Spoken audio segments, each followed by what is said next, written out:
Defining Duke, an Xbox podcast, is brought to you by, well, you. If you want to learn how to support the show, go to patreon.com/laststandmedia.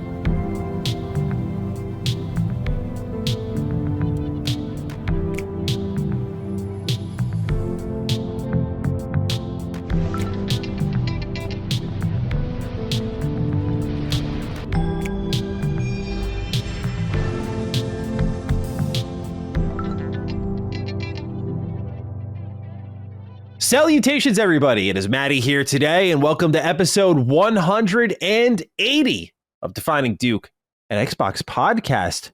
As always, I'm joined by world traveler himself, Lord Cognito. How are you, sir, after a flight home from LA and SGF behind us? How are we feeling?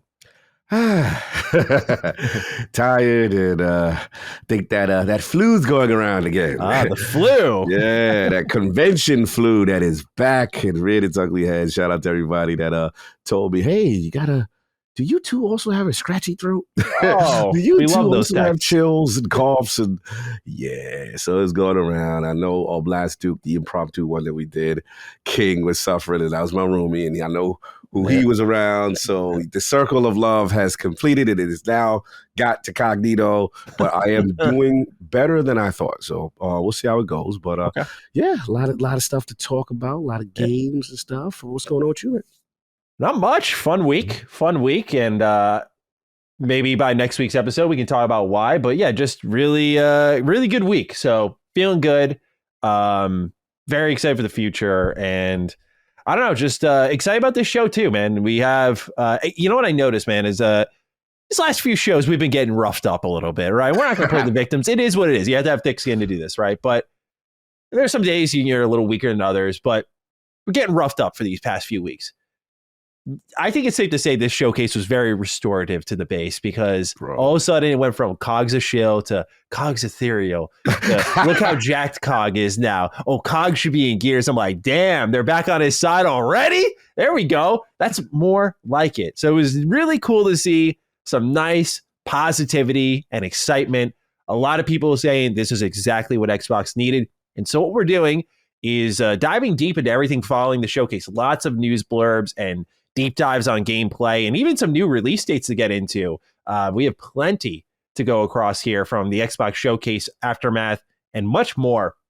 I'm excited to talk about all of it with you, Cog. We have our first write-in here from Saber Hoover. We have a lot of write-ins to start things up here because we had over 80, and we appreciate you writing in over on patreon.com/laststandmedia. Thank you. Hey, guys, I just wanted to say thank you for all that you do. The past 2 years since I've been listening to you have brought great energy and life-changing moments. Thanks for everything, guys. You are truly amazing people. Now, I wish Saber went the extra mile. What did we do that was life-changing, right? Like, what did he hear on this show and went, oh, shit, that's everything to me. Well, I know, right? I'm very so curious. Yeah, what Saber said, man. I love the energy part, and no, it's dope. It's dope when people that listen to us and follow our journey since we started Defining Duke together. How it's man, how they've had moments that they consider life changing. So next time, let us know. Let us know specifically. That's super dope. Appreciate it too. Much appreciate. Absolutely do appreciate it. Yeah, we're happy to provide. That's the one thing we saw in that wave of negativity. It's like the energy of the Dukes was good to see. Or at least the energy of Cog was good to see because apparently I don't like anything anymore. I saw we got a tweet that from one of our hashtags last week. And it was like hashtag make Maddie like things again. And out of control. A lot of people were having fun with that. You were having fun with it. We got another write in here from Black Magic Fuckery, the Pussy Butcher. What is this name, man? That name. Hey, boys. Got a quick health is wealth update for y'all. Last few years, I've been on a real health kick. I've been working out at home and gone from drinking to have given up alcohol entirely. Sadly, due to dormant Crohn's disease, I began experiencing arthritis in my thumb and index finger joints. I'm 26. I play guitar in games, which makes this pretty overwhelming. I'm still trying to work through to see what options I have for therapy or treatment. But while I can still game, I can't play guitar without pain. That said, we're all blessed just in different ways. Health is indeed wealth. Plus, you got to know, I got to end on some out-of-pocket shit. So let it be known that only people who like anime are math teachers and the mentally ill. You heard it here first. All right. Black Magic. What's Black going Magic on? always got the most out of pocket write-ins, but things are getting real when Black Magic is level with us, saying like, Facts. hey, this has been tough, and I gotta up the energy here for Black Magic a little bit, right? Because your sentence here is very telling. You said, while I can still play games, and that's not the mentality you need to get over this. You're going to still be able to play games. You will find a way because you got the mentality, right? You got to persevere and you got to believe in science a little bit here, and you'll get to the bottom of it all. It definitely, I know how it feels though. When you hit that wall, that health wall, it feels insurmountable. But you got to adjust the mindset just a little bit. I don't mean to coach you or anything, but just the mindset a little bit. Health is wealth, not just in physical, but mental, right? It's all about making sure that you're on top of things enough where it's just a speed bump. Think of it like that. It's a speed bump. Like, I'm not going to be playing a lot of games right now, but you're going to get there. I don't know how. I'm not a doctor, but you're going to get there. Cog, any thoughts? Yeah, man. I salute the Black Magic, man. I mean, as a person who has rheumatoid arthritis, anything with inflammation, anything with arthritis, I'm extremely sensitive and empathetic towards. And it's one of the worst feelings in the world when joints hurt, fingers. I remember getting up. That's what stopped my professional when Cog was at this jock stage, professional football, basketball career.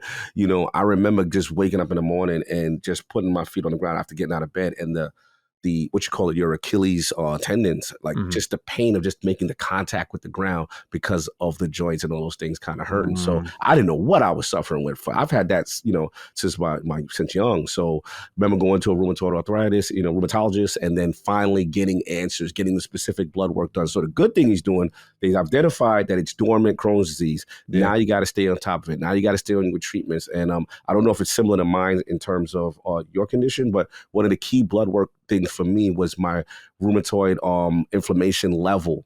And that factor would always tell me how I'm doing and things I can work on and stuff like that. So yeah, stay on it, bro. And like I said, I know guitar right now, right now, I get it, but there's still other things you can do. And again, stay on it, and there should be some workarounds for you. But appreciate you sharing that, man. Big time. Absolutely, yeah. Diet is everything too. I don't know how much that impacts Crohn's, but yeah, keep that in mind. Because for me, I had really bad inflammation in my right arm from all the video editing I did. It just caught up to me, and my right arm tingles constantly. And actually, I'll get into why it went away, but it started to come back at one point a few months ago because I stopped taking my turmeric. I've been on turmeric for years now, and that is an anti-inflammation. It's a spice, but you get a certain amount.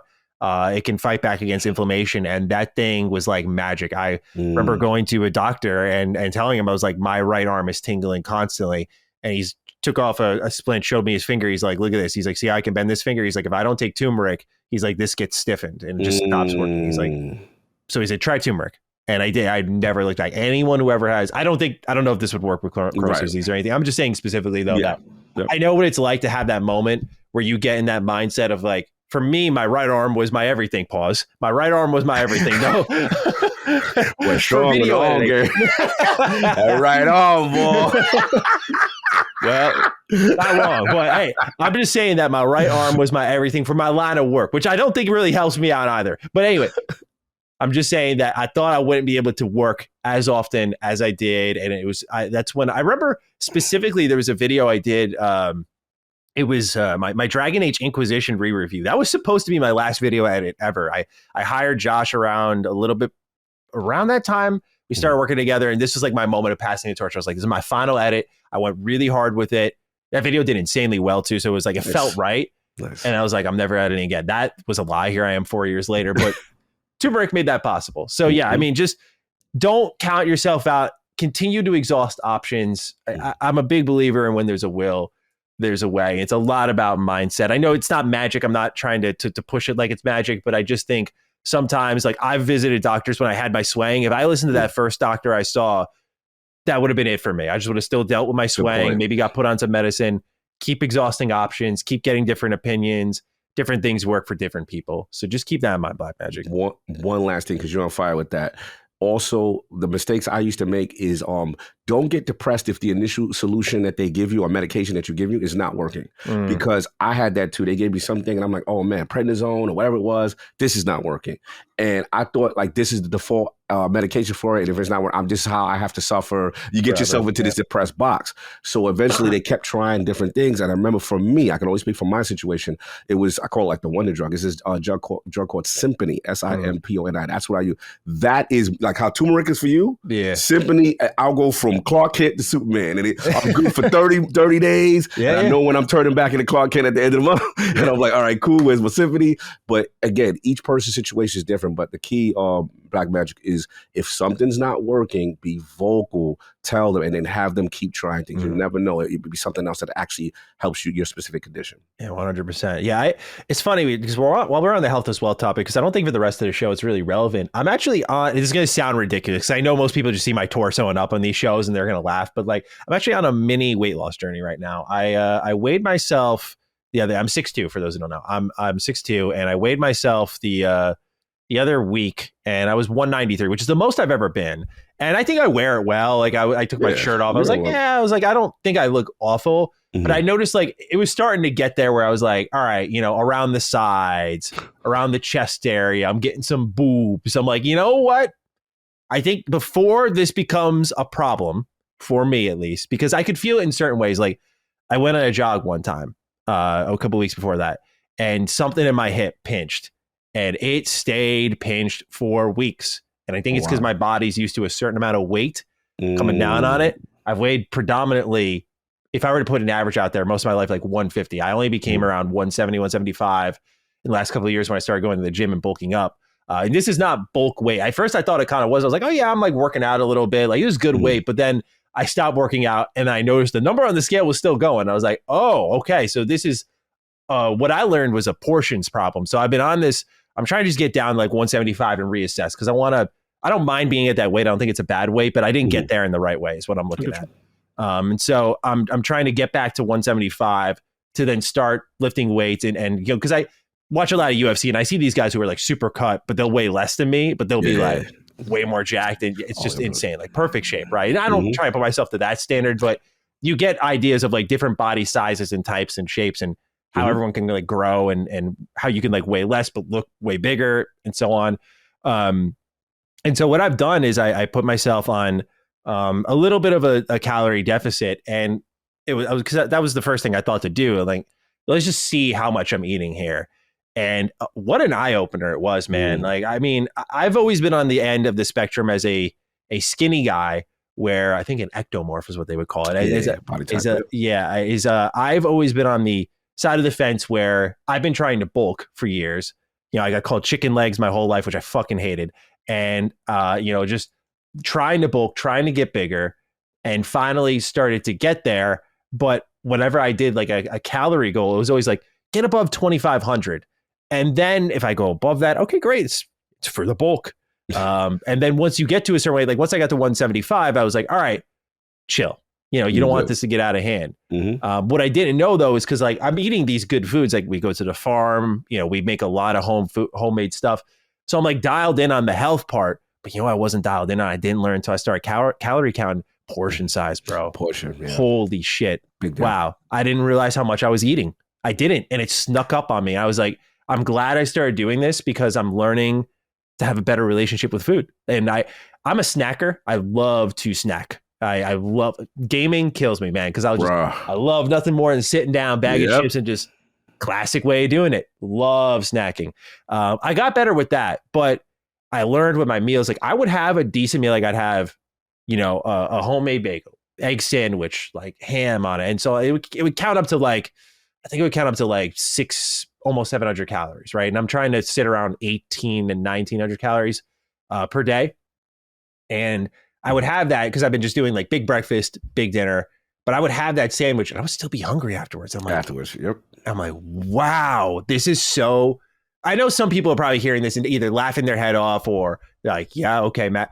This is all. I don't want to sound pretentious, but this is all very new to me, and I'm like, wow, I was really taking in so much food, and so this has been great for me. I've really enjoyed going on this diet, changing my mindset, challenging myself. It's been tough. Like the amount of times in the middle of gaming, I've gone upstairs, walked to my cabinet and just walked away empty handed because I'm like, no, like you can't do it. Can't do it.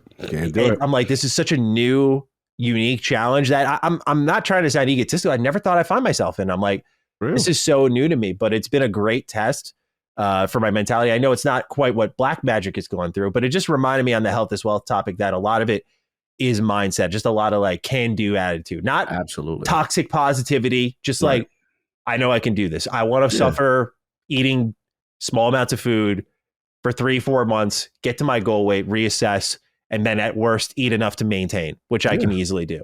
But it's been just great eye-opening stuff here. Yeah, discipline and keeping good things around you during moments of weakness. Yeah. Laylee's baking cookies right now, Cog. Ooh, I am in trouble. I told her just one. I said I ate wisely all day today so I could have just that one cookie. You know, fair enough. But such good advice from you. Yeah, like keeping smart options around when you start to bend the knee. All right. Got a nice rating here from Nico Fargione. Man, that showcase. I want to share some hype. Last September for Starfield, I bought a Series S from Target. I love Starfield, but since then, I felt like I was missing out on a Series X. After the showcase was over this weekend, I put my Series S back in the box and brought it right back to Target. I told them it wasn't turning on anymore and asked for store credit to get a new one. Took that store credit and upgraded to the X. Sorry, Target, but shout out to your awesome return policy. That's incredible, by the way. I didn't even know about that. That's a 9-month-old system that he just sent back. That's crazy. I thought Best Buy was lit with their little policy with the warranty. Yeah. I didn't know about this Target situation. 9 months? Yo, that's wild. Yeah, absolutely. Cannot wait for all these games coming. As a primary PlayStation gamer, I'm officially more hyped for Xbox and haven't been in this situation since the Xbox One reveal. Thanks for the awesome content. I just thought this was an interesting write-in because we're starting to see, I mean, it's surprising how the flip has happened in that the content's been there, but I think now that it was just in our face so hard, it was like visualizing that roadmap. Like there was so much we already knew. And I think people had that connection that many Xbox fans have had for a while of like, oh, we know a lot's on the way. And that kind of, I know Phil and the team had said it so many times, like, just wait, we can see it, but I know you won't believe it until you actually see it yourselves. But now I think we've kind of started to really lay eyes on that. And we're seeing the change where people went like, oh, this is an amazing roadmap for the next 2 years. Now it's just about execution and delivering, which I don't know about you, I have confidence in because they've delivered for the most part this generation outside of Redfall. So what's the feel here on what Nico had to share? Yeah, man, this is dope to see because, you know, like he was saying, you know, he's mostly, a primary PlayStation gamer, but he's more hyped. And that was my surprise because, again, you know, when you're close to the situation and you're a fan of something, you know, you tend to be like, okay, well, it was fire to me. And, you know, sometimes I try my best to not be a prisoner in the moment. So in my mind, I'm like, man, that was almost like a 9 out of 10, 10 out of 10 show. But how was it received by someone who's not primarily on the platform? And to my surprise, checking social media, coming back, checking the polls. I think Keegley did a poll. Everyone did. And then I'm seeing people who are hardcore PlayStation dudes like, nah, bro, that was it. Yeah. You know, there were certain cosigns from certain people that I respect on the PlayStation community that they were like, nah, bro, that was it. That was a phenomenal show. And yes, you can nitpick here and there, but the overall consensus was like, yo, there's a plethora of games and they look high quality. And like you said, when you can visualize it now, now it comes together. You're like, okay, that's what Perfect Dark is. That's what this is. Okay, let's see what's going on. So yeah, I agree. I think that seems to be the consensus. And for Xbox, much needed, right? At the perfect time. Absolutely. Got a few more write-ins here. One for me, one for you. I want to start with the one for you because I thought it was pretty funny. Adam Bogarbi writes in, greetings and salutations, Dukes. Fraud alert called and they're pissed. Cogs always talked about not wanting to be the creepy old man in the playground, yet he openly admitted to liking teen drama that even I, as a 22-year-old, couldn't touch in good faith. Is Cog's spirit animal a 16-year-old Midwestern teen girl? Does Cog secretly watch Twilight in Riverdale? Cog rocking with Life is Strange and Mixtape broke me. Jokes aside, that was very surprising to hear. Have a Cogs in bed writing in his little diary while laying on his stomach and swaying his legs behind him in the air. God of the day. Yo, that's the illest writing. I ain't gonna front. You got jokes, bro. Like, I could not stop laughing with why I gotta be on my stomach with my legs in the air. With the... Yo, that's an IOP type joke, no doubt. You in your bag. That was funny. All right, fair enough. But here's the thing.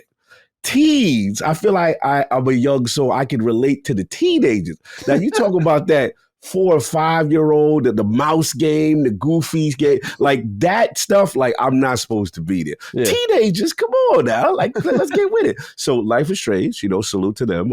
Max Caulfield, yes, that right there is a GOAT narrative, walking sim, whatever you want to call it. To me, what it was is they took Telltale's formula, but they just expounded on it, right? You had the time rewind function. And then look, yes, COG is not into the, per se, that isn't my demographic, but it was so well done. Even the music, I think Life is Strange had original music, like guitar stuff that was like set to the time frame. And if I remember, wasn't they in a college or something like that? Wasn't they like going to school? Yeah, if I can remember. So give me some slack on that one. I wasn't Well, also in your defense, Max Caulfield's an adult now, so you're good for the new Life is Strange. Yeah, you're safe. And mixtape, that's an era thing. You know what I'm saying? So again, if they made like a 2000s joint or not, everybody's got that era we love. So all right, you're in your bag trying to tease me. That was funny. You know what I'm saying? But as long as it's not what I consider like the 10 and under, that for me is a little tough for cock swallow. But salute to you for being funny. Right on. All right, we got one more here. Peter Sismagoo writes in, and this is such a heartfelt write-in. Couldn't ignore you, Peter. Hey, Maddie, this one is especially for you. If you don't want to include it in the show, please. This is all if I didn't include it in the show, so don't worry about it. Here you are. I'm going full-time into YouTube, and it's going to be gaming related. It's not just a passion. I know this is what I am meant to do, create. I'm an actor, but I'm also highly skilled in video editing. I'm not saying this to brag or anything, but I know the content will be high quality. I look up to you ever since I've discovered your content, and I want any piece of advice you can give me. When I started something, I put my everything into it, and no one will outwork me. So consistency is a non-negotiable for me. So please, if you can, I would highly appreciate any advice you can give me into becoming a full-time YouTuber. It would help me immensely. Thank you so much. All right. I appreciate the trust here. Right now, I think COG will have more wisdom and advice than I, because I say that because what I want to make sure, Peter, you do here is when you're jumping into something like this, full-time YouTube always sounds really good on the outside, and then you get into it, and I think people learn the realities of the work very quickly. Now, I'm the first to admit, it's definitely way better than your average job. That's 100% true. I don't complain often about my job. I'll complain about the people involved in my job, but I will not complain about my day-to-day tasks almost ever, because I very much enjoy what I do. That's the fun part. What you'll have to learn is that YouTube is this all-encompassing occupation, people management, emotional management. You have no boss to come in, tap you on the shoulder and tell you, hey, time to clock out. There is no clock in, clock out. Because everything that sounds good about YouTube is like a double-edged sword. Like, oh, I have good control over my schedule. I can work whenever I want. You'll end up working all the time if you let yourself. If someone like you're defining like, hey, my work ethic is there, I won't stop. It's like, that will be your best friend. Like I had this week where I have a lot of stuff going on. It was my best friend. You couldn't stop me this week. But then afterwards, when it's time to cool off, I'm still this moving freight train. And you got to learn to slow down and make sure that it's sustainable. And that's something that it took me a while to learn. And so I always tell people, when you get into it and you're new, learn early. Learn early to stop, create a schedule for yourself that is sustainable. And that's what I did with Retro Rebound. That's why I upload twice a week there now, because I'm not, we tried a little bit more involving Locke. Locke will still be there. We'll still do bonus third videos sometimes, but 2 videos a week, manageable, high view counts, just kind of making sure it's easy to consume for people who are in a day and age where, content is just king and it's everywhere. It's a competitive field. That brings me to my next thing. Skill matters, but your angle matters more. What's your niche? What's your cut? You got to keep that stuff in mind. I say that because I know many talented people who aren't getting attention. You know why they aren't? It's because they're not finding their niche, right? They have to find their angle, and it sucks to hear, but they have to find their angle that makes them stand out, right? And some people go full piece of shit and find their angle. People keep their morals intact and will find their angle in a way that doesn't involve like detracting and destroying. That's up to you, how you want to go about it. But you have to find your angle, because there are a lot of talented people. As I'm starting to see, as I create more and more, I'm just starting to recognize there's a lot of talented people out there, and it's becoming less about the talent and like what angle you're offering, because I think it's becoming easier and easier to find good shit out there.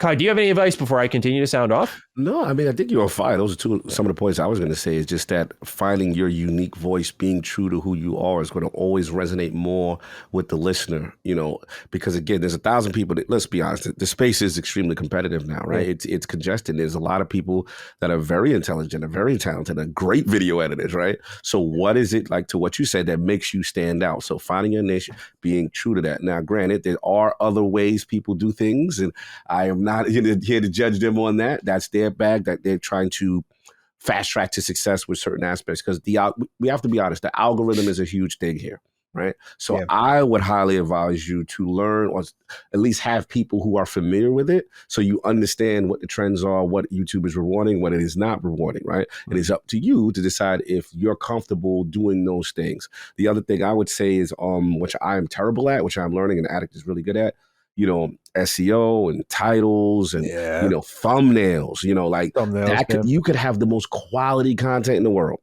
and your thumbnails are trash, your title is it's not gonna make people click. And I've tested it, like just seeing stuff with lordsofgaming.net now, just kind of getting that YouTube channel off the ground and seeing the difference a quality thumbnail makes. It's so important. To your point, video editing, but that's really I got. Like, I'm still new in the space, so to speak, and learning and growing in it. But there's so much information I get from, the Mr. Batty Plays, the Abontises, the Addicts and stuff like that, and Jimmy, and so many people that I talk to that I look up to, and I'm like, wow, how did you get to this, level right here? Or what did you do? I really like what you did here, and try to improve yourself and get stuff from your game. Yeah. The best thing you can do is kind of tap into those things, because, personality is king, as Cog said. And so if your thumbnail captures that, good. A good thumbnail. And I mean, a good thumbnail is more important than your title. Like, I tell that to people all the time. Like, I've noticed, because like I was talking to Gene about it, like, some people will meme my thumbnails and I'm like, good, it's working then. Like, I like, all right, cool. If it's a joke to people, like, great. Like, I have fun with them. I know they're goofy. I know they're stupid. And I know people like use them as reaction photos now. And I'm like, great. Like, that's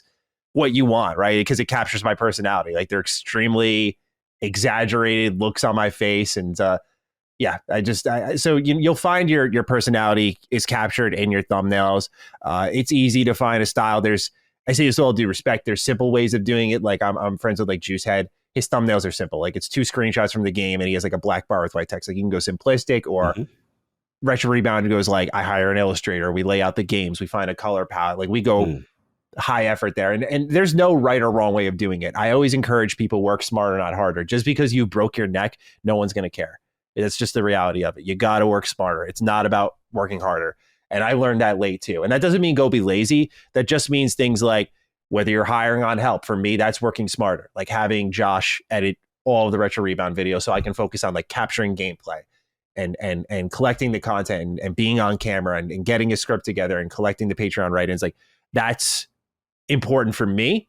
And that keeps my head in a space where I'm not worried about production and stuff. I'm just worried about getting the files to someone who's way better at me than editing to handle the rest. So that's working smarter. Like, his time is valuable. He gets paid for it. And I get to kind of open up my schedule and still do Retro Rebound. So that's just a smorgasbord of advice for you, Peter. Best of luck in your journey. I'll just say last, don't put all your eggs in one basket. Continue to experiment, and you should find success. Consistency is key. And as long as you stick with it, most YouTube stories end in failure because they stop, not because people rejected them. And so as long as you keep that in mind, I think you'll get where you want to be. You said stay patient, stay consistent, and that's why you want to create a framework that is sustainable for you. That was the mistake I made. Just last thing.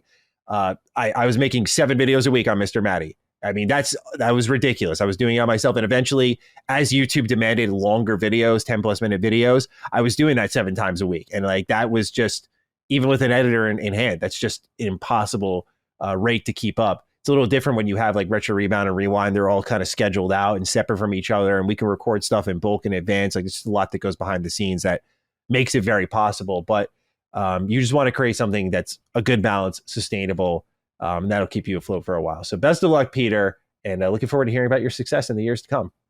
Absolutely. All right, Cog, let's get into the gaming news now that the write-ins are done. Let's start off with Black Ops 6. We're a Call of Duty podcast now. Got a couple of bits of information here for y'all. Number one, Single player requires a constant online connection. So yes, to play the campaign, you need to be online. Number 2, even if you're in Game Pass, the currency you are paying will not be money. It'll be your file size. 309.85 gigabytes is looking like the file size. So get that 2 terabyte Xbox Series X or clear out, because Call of Duty Black Ops 6 is a coming. And lastly, Vault Edition is available for Game Pass subscribers. It runs $30. It includes the Hunters vs. Hunted Operator Pack, 4 Operator skins in Adler, Park, Brutus, and Klaus. It has the Mastercraft Collection, 5 Mastercraft weapons, Black Cell rewards for 1 season, Season 1 Battle Pass with 20 tier skips and 1,100 COD points, the Gobble Gum Pack for zombies, and the 12 Gobble Gums of high rarities for zombies. Please, everyone, just go to a fucking casino at this point. Come on now. This is so many different tiers and rarities and COD points and stuff. But nonetheless, if you download it on Game Pass, there is this edition available for you. So they're splitting up COD a mighty amount here, COD. What are your thoughts on this? We saw this a little bit with, I think it was Redfall with like no, I'm sorry, it was Forza with the early access, and Starfield had early access. So this seems to be one way that they're tackling the Game Pass edition. I've always found it interesting to see what the Game Pass specific SKU is for these day one games. So what do you make of all this news for Black Ops 6? Yeah, two things. One, that get it now, get it early edition, to see if you can entice someone to still buy outside of Game Pass. I always think that strategy is very interesting. I think, when companies do that with big releases. So that's the first thing. The second thing is that file size. Jesus. Oh, man. I know. Bro, like, now I know why you're offering 2 terabyte SKUs of Series X and 1 terabyte Series S, because, bro, that's your whole drive. Like all of that, 309, damn, that's crazy. But if you're about that life, you got to do it. But the thing that's the most disappointing for me, and I think it's a missing opportunity, is just single player being required online. And the reason why I think about it, because I just think about a person like me, like myself, who's like a Rogue Ally guy, and I'm traveling. I'm like, damn, I won't be able to play, you know what I'm saying, while I'm on the plane and stuff like that. At least the single player I was hoping to have an offline mode. Right? Get that, knock the achievements out. Boom. I understand multiplayer. I understand, Warzone, all that stuff. So that part was a little disappointing. I'm actually got a question now for the hardcore Roman and Dukes who play COD.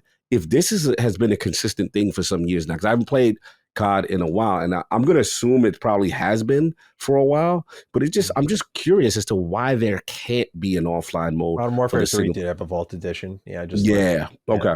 Yeah, so that was pretty much it. But other than that, and then all the casinos, that come with territory. I already know how that was going to go. Like that. I'm not justifying it, but I'm not surprised at the least. Yeah. So yeah, that's where I'm at. Yeah, I fully buy into the idea that Activision keeps these file sizes so big for COD so that it's just like once you install it, you got to commit. Like, you win. Yeah, for the people who don't have good internet, but you like Call of Duty, it's like you got to commit. This is it. Like, oh, you spend all that time downloading it. You cannot just pick this up for like 5 hours and move on. This is not allowed. But yeah, no surprises across the board for me. So moving on, we got an interesting bit of news here. This is going to be a consistent theme throughout this show. A lot of co-development partnerships announced this week for Xbox games here. We have Eidos Montreal, who confirmed that they are supporting Fable as a co-developer. Angel De Jesus writes in, "Hello, gentlemen. So I just heard Eidos is helping with Fable development. Couldn't Xbox have just taken Tango and had them help instead of closing them? I don't get the logic. Help me understand. Thanks for all the good work." This is a great write-in because I think if I were to wager a guess, what we're seeing is a lot of third-party studios come in and kind of assist Xbox. And so that is a totally reasonable question. Like, why isn't Tango the one who stepped in and helped? If I were to wager a guess, and I'd say it's a pretty educated guess, is that I think language barrier had to be a big factor here with Tango. And I know you could throw money at that problem with translators and stuff. I'm not going to give them too much of the benefit of the doubt. I imagine that was an option that was exhausted before shutting them down. But I'm going to assume that when you see who they're working with, which is predominantly like Western companies, Canadian companies, European companies, like I think right when the language speaking barrier shows itself, that might make things a problem with co-development efforts. So now you have this team in Tango that's standing on their own. and they can't help with anyone in the meantime while they're spinning up their next project. And so I think that's why you wouldn't throw a Tango that way. But not that it makes it any better, but if I were to get into Xbox's head, I think that could be part of the reason they got shut down. It's like, well, we can't use them when they're not making their next main project. So when they're spinning something up, that's all they're doing. And based on what we're seeing with, like, again, we're going to go down this list, co-development partners for South of Midnight, co-development partners, the amount for State of Decay 3, co-development partners now for Fable. You're going to see, obviously we already knew with Perfect Dark, you're going to see a consistency there. There's a lot of them. And so I'm wondering if, again, that had something to play a factor in it. Nonetheless, I know this news is about Fable, but Cog, any thoughts on the writing before we get into people getting a little Eidos Montreal love? Yeah, man. Shout out to Eidos, man. I mean, I have no problem with that. That synergy right there. Yeah. I definitely got tremendous respect for that team and everything they've done. Another Embracer studio. Well, yeah. Good call out there. Yeah. No, I think you're on fire. I think what it is we're realizing the way game development is working in the modern age is that besides just working on titles and projects that you have, co-development and helping out other studios, and especially with the Xbox Game Studios family, this seems to be one of the prerequisites. One of the prerequisites is, okay, outside of that, your expertise, can you lend hand to the rest of the family in some way based on the tech or specialization that you have? And what we've seen is, obviously, we see how Fable looks. It looks absolutely phenomenal. You can see some Eidos influence there. But to your point, which is the elephant in the room, Tango. And obviously it hurts me, breaks my heart to know what happened to them. We know about that. I'm not minimizing that. I just try to understand why things happen. And to your point, part of it, I think, is one, remote, right? Two, Japanese studio, kind of like a satellite, and the fact that they can't really functionally assist other people with that language barrier. And I think that's part of being part of the Xbox Game Studio family, to have that synergy to be able to help others. And then the elephant in the room, I know nobody wants to hear this, if you got to be real, as great as their games are, and this is kind of like a Bethesda theme as well, outside of the Fallouts, you know what I'm saying, the Elder Scrolls, the main vein joints, the Dishonors, the Praise, the Hi-Fi Rushes, they didn't sell. So again, these are all the factors. We're going to get into comments about film and all that other stuff, but these are kind of the factors as to why I think certain decisions are made. You know, I'm not agreeing with it because you know how much I love Tango, but I think that's why, to Angel's question, they were not an ideal choice to be a support studio to help a Playground or someone else with whatever they're trying to do. Yeah. It's a great question nonetheless, Angel, but Cog, for you with Eidos Montreal support and Fable, let's just increase our excitement a little bit, knowing such a talented studio is helping make this thing a reality. I mean, Eidos Montreal behind like Deus Ex franchise, that's some RPG chops right there, so it's pretty good to see. Very, very high pedigree. And again, it just gives me more confidence in Fable. It gives me more confidence with Playground. You know, right now, if Playground can land this one, I have to reevaluate their hierarchy in Xbox Game Studios. It will be a big springboard to the top. I have to. Yeah. You have the Forza Horizon series, and if Fable's in a 90 like Metacritic kind of state, at the end of the day, you're the best Xbox game studio. And I'm sorry, I just got to keep it a buck. Like, if they pull this off, this is what it is. So salute. We'll see. Yeah, absolutely, dude. I'm very stoked for Fable. I thought what they showed looked amazing. I'm very, very excited for that. It's kind of, I'm in my Avowed bag with it, not as like dramatic, but like in that I want to now see the choice. Like, you've shown me the gameplay. I was a believer already, but you showed me it. Now I just want to see like me being the hero, me being the villain. So I'm very pumped about that. All right, Cog, we got new Gears of War E-Day details. By the way, that's the official name. When we saw the name of the trailer, it was like Gears E-Day, but on the Xbox Wire, it said Gears of War E-Day. And I just wanted to highlight that because I wasn't crazy about like Gears 4, Gears 5. I miss Gears of War. So bringing that back for E-Day. I mean, it makes sense. It's prequel, so it should be in that era. But nonetheless, we have new details here. 2 bits. Number 1, speaking with Stephen Totilo of GameFile, they've confirmed over at the Coalition that the game will be linear. It's going to be set in the city of Kelowna, as we already saw in the trailer, and it'll be using Unreal Engine 5 to, quote, rip the city apart, end quote. Then this part I'm really excited to get your thoughts on, Cog. According to creative director Matt Searcy, when speaking to IGN, quote, we look back at what people felt like when they play Gears of War or any of the Gears games, 4 included. But when people tell you what they remember playing, the thing that stood out to them, the feelings, a lot of it is these kind of dark, almost horror-esque scary moments.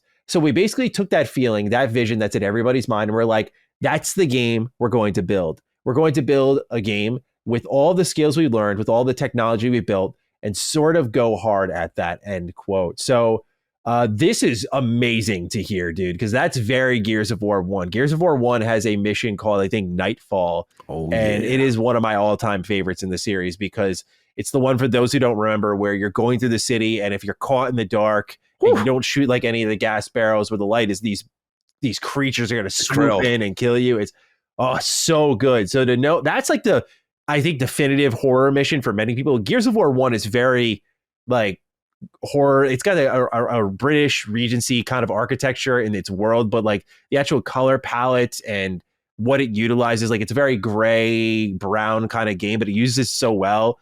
And with like the creatures, the alien invasion, like how the atmosphere is so strong in that game, like many people say it's got horror elements to it. And it feels like as the series got progressively into the 360 generation, it was like more colorful, more action packed, which wasn't a bad thing because Gears 1 through 3 is just phenomenal. But it's really cool to hear them, with all the tech they've built over the years, to be going back to the classic way of doing things. Not only is it a Dom and Marcus story, but now we're learning they're kind of leaning into the Gears of War 1 horror sensibilities. And best of all, Cog, I want to hear your thoughts on how Cliffy B is really signing off on this. Yo, when you got the legend giving his blessing, Cliffy's a very opinionated guy. Like, he's gonna let you know if you're not doing something right, if he's not feeling. He does not hold back. So to hear him say goosebumps, I like, shout out to my man Incepted Ghost. I think he's got an interview with him right today. Actually, yeah, it's really good. I listened to some. Oh, shout so out to good. Ghost. Yeah, shout out to the Ghost. Got a chance to chill with him a little bit on Game Fest. So I know I wanted to meet him. Out yeah, there, he wanted to meet you, man. He's a big fan of yours. Yeah, because he's such a nice guy, man. Such a good kid, man. So yeah, so it's like pretty much,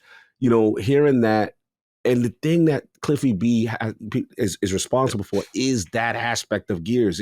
That horror. You mentioned the Krill. You mentioned the dark aspects. You mentioned, to me, one of the more iconic scenes is being able to deal with the facing a berserker for the first time, realizing that no matter what you do, you shoot it, it's not going to hurt you. It's running down pillars. It's doing everything as a straight line path to destroy you until you realize to use the mechanics to get out of this tight horror space, to get outside, and then use the, the Hammer of Dawn, the Hammer of Dawn to kill a thing. So these are the moments that made Gears what it is. And again, like I said last, Duke, like, no disrespect to 4 and 5. They're cool games. They're good. But in my opinion, they're not great because they went away from the horror, the terror, the feel, the darkness. Gears got too, like, everything, all these big spectacles. Oh, that's just a Wednesday. Yeah. Like it lost a lot of the emotional weight, I felt, and the horror that it used to have. So yeah, all of this is great. And the key for me, linear, because that was the other thing. I know 5 tried to play around, but with the open world, but it's just like, if you're gonna do it, you got to do it. And I just felt like those parts weren't as memorable to me when you jumped on the skiff and you were doing the sand thing in 5. Okay, it was a novelty thing. Okay, we're attempting it, but to me, I'm actually more of a fan of less open world games, more linear, tight, immersive storylines, and I love that they're going with that. So this right here is totally up my alley as far as what I'm looking for Gears. So they look like they've got it. And I'm curious if they at least will consult with Cliffy. I'm very curious. I heard in Incepted's interview that he said they did not call him for consulting. So yeah, I'm very keen to see if Cliffy B's, he said in that interview too, he's working on something of his own now, like a AA kind of project or something like that. And on a designer level, he said he had to do it on his own terms, like kind of remote. So very keen to see what he ends up spinning up. You can't stay away from the game forever. You can't. Yeah, you can't. It's called that man back so many times, but I'm excited to see what he's working on. But yes, for Gears, I'm with you, dude. The linear approach is so welcome, so exciting. Gears 5, what I didn't like about it is I thought the campaign in the first half was arguably the best Gears, maybe the best it's ever been. Like, there's a twist. There's so much good stuff in that first half, and I think it's got a really good balance of like openness and closing in. Then you get to the second half of the game and it really just opens things up. And I think that's why we got to this point here where you get the cliffhanger, and now we're here like, well, what's going to happen with Gears 6? Even now we got E-Day. So like, when do we get the door shut on Gears 5? Is it like another, 10 years? Not literally, but yeah, it's going to be a while. And so I think it's smart for them to go back to a linear approach. I think that is what's best for the franchise, because you talked about the moments that you think define the series. And for me, like running around, getting into a cover fight and collecting something for my bot. I forgot the name of the bot. I think it was Jack or something like that. Oh, Jack, yes. That's not Gears, is what I should say. It's not bad. It's just that doesn't feel Gears. Like when you play Gears 1 through 3 and then you kind of get to those moments there, I can see why Cliffy B became so opinionated at a certain point. And I always say Gears 4 is solid, but it's like it's the Force Awakens of the Gears series. It's like, doesn't go too dangerous, doesn't play too safe though. Like it's just right in the middle there. Yeah, I love the ending to Gears 4 though. I think it's really good. Yeah. So excited to learn more about Gears E-Day, but perhaps, at least for me, even more excited to learn more about Doom: The Dark Ages. And so that's what we're going to get into next here, where we learn about the feel of Doom: The Dark Ages from Hugo Martin of id Software. Dylan Menuzak writes in, "Hey boyos, Hugo Martin of id Software stated in a stream that if Doom Eternal is a race car, Doom: Dark Ages is a monster truck. Based on the trailer, it seems like the new Doom will have slower combat style. Do you think this will be inherently better, or is it fast-paced movement and a gameplay of Eternal something they should have expanded?" Curious to see your thoughts on this one, sir. Yeah, I mean, look, when I see Medieval and I see the actual visual style that they're going for, I don't necessarily have a problem with it. And it didn't look slow to me. It didn't look like, oh my God, this is so plotting. This is so different. Like, it just looked like a unique take based on, and, this is the prehistoric, this is the ancient timeline, kind of thing of the Doomslayer. So I am fine with this. Like, I have no nitpicks to complain about. And look, Doom to me is always going to be that frenetic action, over the top, balls to the wall, crazy weapons, and then, rocking tunes. You got the jams rocking while you slaying out. That to me is the essence of Doom. I don't see how that formula. Look, bro, I was looking at the gun that he had where he put the skull in the thing. So and good. It's grinding out the individual skull and then shooting out the pellets, hitting each individual. And I'm watching the skull being grinded in the gun. Yeah. The animation on it. I'm like, who thinks of this? Like, that's id. Like, id is, when it comes to FPS, to me, it's Bungie, it's id, it's Machine Games is up there. There's certain people that can make that FPS and you go, okay. You know what I'm saying? Like, you're those guys. It's few, and they just have a feel to it, because a lot of it is a feel thing. So I'm not worried about them, at least. Let them cook. Let them take their unique take on this. And if you want to give me a shield and all, I'm all for it. Yeah. So yeah, I'm good. There's no qualms for me so far.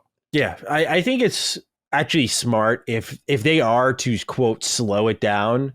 I don't think it's a bad thing at all, because when you looked at Doom 2016, I encourage people to go try it out, because I played it recently for a video and I was like, this feels, as someone who loves Eternal, I was like, this feels slow, like really slow. Like, Doom Eternal ramps up the speed to something that I don't think you can exceed. If you exceed it, it's too chaotic, it's too frenetic, it's too much. I don't think it would actually do well for most players, because it would just be way too much. But I think in Doom: The Dark Ages, dialing it back and saying, hey, let's go around between Doom 2016 and Eternal speed, but let's give them a shield. Let's let them parry. Like, let's create more reactions to the player where the speed is on the reaction timing rather than moving around the environment. Because, I mean, Doom Eternal has some of the best movement in a first-person shooter, like the air dashes, the double jumps, the swinging on the pipes. I mean, it's the first-person platforming. It feels so good to get around that game before you even pull the trigger on anything. So if you mix some of that in with more like defensive capabilities for the Doom guy, I mean, I don't know. I'm all about that. I'm open to them taking another approach to it, because one thing I learned when studying the Doom franchise is it reminds me a lot of Fallout. I'm like, you had the original arcade games, right? Like, you had something like Doom, where it was just a classic first-person shooter, one of the first ever, very gory, rip and tear, and it really defined the genre moving forward. But then you move to something like Gears, Doom 3. And Doom 3 is like this survival horror almost kind of title, much more slower, much more methodical. It's the Doom Marine kind of in this shitty spot, and he's vulnerable. I thought it was a really interesting approach. I loved it growing up. But then you get something like Doom 2016, reinvents the genre, a lot of the spirit of the original for its time, very much fast-paced, very bloody, introduces glory kills, like everything that Doom Eternal would then build upon and turn up to 9,000. So I feel like it's a series that's defined by a lot of unique takes that all kind of blend together really well. Obviously, Doom 3 being the standout. So for me, if Doom the Dark Ages wants to kind of slow it down a little bit from Eternal, I think that's good because I don't think you can go quicker than Eternal. And so the better idea is to go do something a little different. So I'm pumped. I like the idea of being a monster truck because the first shot you see them take in the trailer, it's one of those big, heavier demons. He takes the shotgun, one shot, by the way, from a distance, and half his body just disappears. Like, it was a next level showing of gore. It's one thing in Doom Eternal when you're like lighting them up and you're starting to see like pieces of their arm come off, but to take one shot and just see like half the body disappear, I'm cool with being a monster truck. That sounds good to me. I like that. All right. State of Decay 3 next up here for brand new details. This comes from the Xbox Wire. You want to talk about co-development partners? Get ready for 3 here. For starters, they're working with Obsidian Entertainment to help develop their shared world feature. They say the boundaries that you can go off independently are much greater than that of State of Decay 2. Speaking on the trailer, they say, quote, "It's all in-game assets, all rendered from the game, and it's a depiction of a typical scene that you would encounter in a 4-player co-op session. We wanted to give you a representative of feel of what the game would be like, but also tell a story," end quote. They confirmed that the Coalition is helping with Unreal Engine work. Sorry, so there's 4 partners. Squirrel Entertainment and Wushu Studio are helping co-develop the project. And then on combat, he says, quote, he being studio head, forgetting his name, but last name is Holt. I'll get his first name in a moment here. Quote, "We're looking at deepening our combat systems, our designs for enemy behaviors, and our animation fidelity to level up the moment-to-moment experience across the board," end quote. And lastly, they'll be sharing more on co-op customization and other new features at a later date for State of Decay 3. So, Cog, with all this information here, you sent this my way, especially about the Obsidian. I'm curious, what are your thoughts on State of Decay 3 and its many, many partners? You want to talk about Xbox family? I guess that's why Phil rips that term all the time. This is insane.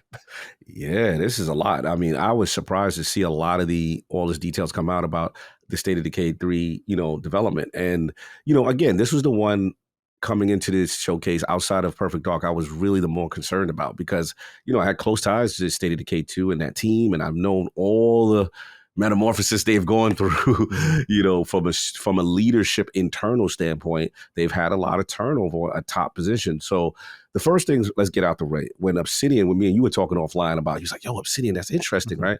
And I'm like, wait a minute, that makes sense because as a fan of Grounded, one of the things I have to give Grounded the utmost credit, whether you're playing solo, whether you're playing with friends, 2, 3, 4, doesn't matter. You could save the server state and then that person can continue either solo or with friends. And the way they handled it on an Azure server level is the best I've ever seen a multiplayer game kind of do things. Because generally it's like, oh, this guy has the save. You got to wait for him to be online. And no, you can then share the save state and give it to Mr. Matty Plays, and he can continue on from that with his group or whatever. And I love the way they hit. To me, that's the future of cooperative game saves and service sharing. I thought that was dope. I've never really seen that in a game. So Obsidian makes sense. As far as the boundaries, plus and minuses. I like that it's extended. I don't like there's a restriction, but I understand most likely because of questing, they don't want your boy to, one person to go off too far and start doing separate quests. They want probably a structure. Mm-hmm. And at some point, if you do let everyone just run rampant in the city, what I'm saying? It's probably going to mess up that quest structure. So I'm assuming that's what it is. But I want to see the extent of what the quote unquote boundary / tether is, because that was a point of contention in State of Decay 2. I'm not going to minimize that. So that's that. As far as Coalition, makes perfect sense. Masters of Unreal. And we did see the glow up. One thing I recognized in that trailer, that thing looked good. And to me, it was representative of, yes, they're showing a lot of story cinematics, but they're also showing that over-the-shoulder shooting. Okay, this is what it is. I could tell this is in-game assets. It wasn't like, okay, you're just lying to me. Now, yes, would I like the HUD? Would I like to see more UI stuff? Absolutely. But I did get an idea of what it is. And then the one that's supposed to be more surprising to me is Square Entertainment and Wushu. That's interesting. Yeah. I didn't see that coming. So they seem to have all hands on deck to help State of Decay 3. Yeah, this is a lot. Suspicious amount. Yeah, this is a lot. So 5 different developers in total. This is definitely like, and to me, what it indicates to me as a person who was a fan of the studio and understands a lot of turnover, that they needed, SOS went out and they needed help. Yeah. So to get this amount of partners involved is interesting. But look, I have to give credit where credit's due. From what we've seen so far, it looks good. Let's see if they can execute. Let's see if they do a co-op. And my thing as a State of Decay guy, how you do a narrative in these type of games is kind of interesting because you got permadeath, you got characters, you got base building, but sometimes it's a challenge to tell a good story in these cooperative style games. And that to me will be their biggest challenge. And I want to see how they do that. But what do you think about all of these partners? Jumping on a stage. I think as someone who's feeling good about the game based on what we saw, you have to raise an eyebrow at the amount of developers here. Not because it spells disaster for the game, but I think to act like there wasn't an SOS shot out, I think is disingenuous. I mean, that is you go through all these different co-developers for all these different games, and it's always like one, maybe two. To publicize it in a Xbox wire post, it's a different level of the partnership, right? Because many studios help on many projects across all these different teams in big and small ways. But to have technical assistance from Coalition, to have multiplayer assistance from Obsidian, to have then 2 co-developer partners on top of those who are in-house already for Undead Labs. I mean, it definitely sounds to me like they had to get some help to get where they are today in a big way. I don't know if the reports on this project having a lot of different directions were not well-founded at this point, because you have to look at that and be like, okay, 5 developers in total on one project, like in all announced ways, all throughout this Xbox wire post.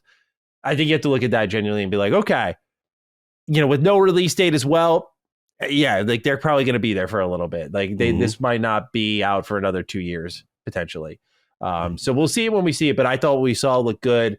So it's good to get an idea of who's helping where. It's really insightful to just know who's co-developing what. Because I think that's always fascinating to get a little extra industry insight on it. But otherwise, excited to learn more. And I'm glad that it's all in-game assets rendered from the game, which shows it's indicative of the product we'll play. And it should only look better over time, especially with Coalition helping on Unreal Engine. So very excited to learn more. Yeah. And the last thing I'll just add is that in fairness, though, I do want to give them credit in terms of not knowing what's going on. And, oh my God, I'm talking about like Xbox leadership as far as the state of development of the game, right? So clearly someone reached out or someone oversaw something and said, okay, let's bring in these experts to help you out with the situation. Because that to me is something that we've always lambasted them for. Was it Mr. Booty? You think it was Mr. Booty? I'm just saying I'm on Team Booty right now. So I'm just saying.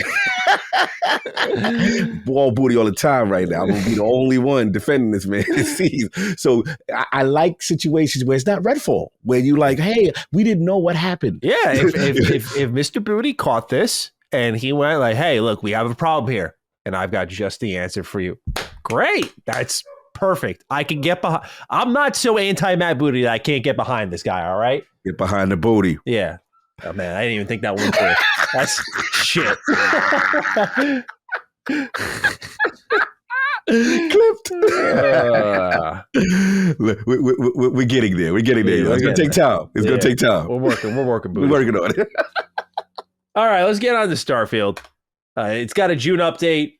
It got fully detailed in a kind of flashy fashion over during the Xbox showcase. Now we have full information here. There's a June update video up on the Bethesda Game Studios channel. So added to the game creations, the creation kit, the Trackers Alliance quest line is there. You can now scan citizens for bounties, kind of like Star Wars Bounty Hunter. You can now craft ammo.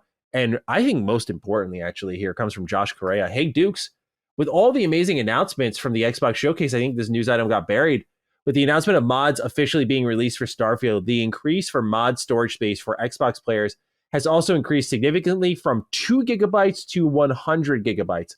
My question for you guys is, what does this mean for the future of mod support for Xbox players? Could Sky Oblivion, Fallout London, and other massive mods finally be coming to Xbox consoles? And that's the understanding. Yeah, like this enables a ton more to come over, because that was the big limit. There is a challenge for modders to port stuff over to consoles. I don't know the intricacies of those challenges. I just know it's not as easy. But one of the bigger ones we saw was, I think it was Beyond Skyrim Bruma. came over to consoles, and that barely squeezed under what I think the max it got to was a 4 gigabyte cap. To have 100, what this may actually suggest, I don't want to get too ahead of myself, but what it may genuinely suggest is that Starfield console players will be able to experience complete overhaul mods. Right. And that is tremendous. Now, to certain levels, like I did a complete Skyrim overhaul mod that downloaded, I think it was thousands of mods. I'm pretty sure it was thousands of mods in a single mod pack. I have a whole video on it. It's called, if anyone wants to lay eyes on it, it's called Why You Need to Play Skyrim in 2024. And it is the most unbelievable shit ever. It turns Skyrim into a complete action RPG in the way you would never have imagined it. Like, if I'm holding the bow and arrow, you can dodge. And when you dodge, you don't just get out of the way. You do like a side flip. The weather, the graphics look way better. I get a paraglider. Like, it's a completely different game. And many console players don't know what that's like. They get the vanilla game, you get the Bethesda DLC, and you get some creations. So to know that this mod storage limit is this high is amazing, bro. Like the potential is so there to let people experience what is typically just locked off the PC.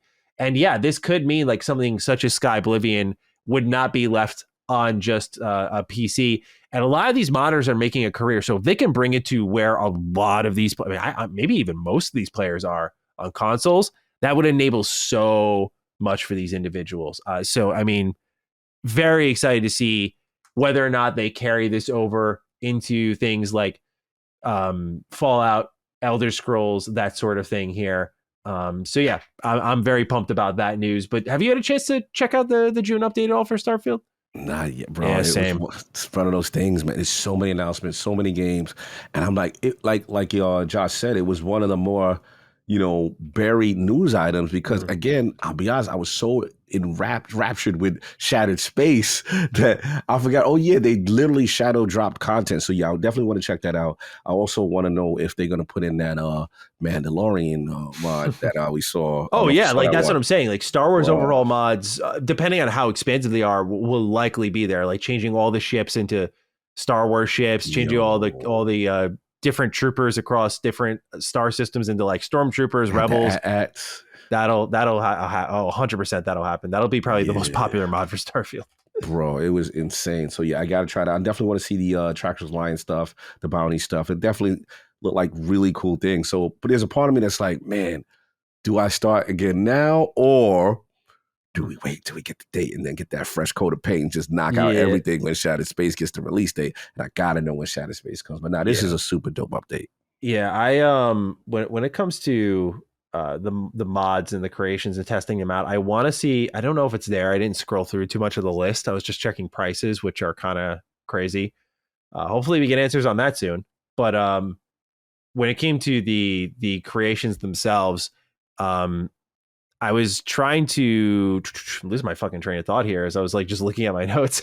No, you good. You good. I forgot where I was going with all of that. You good, man? Club, man.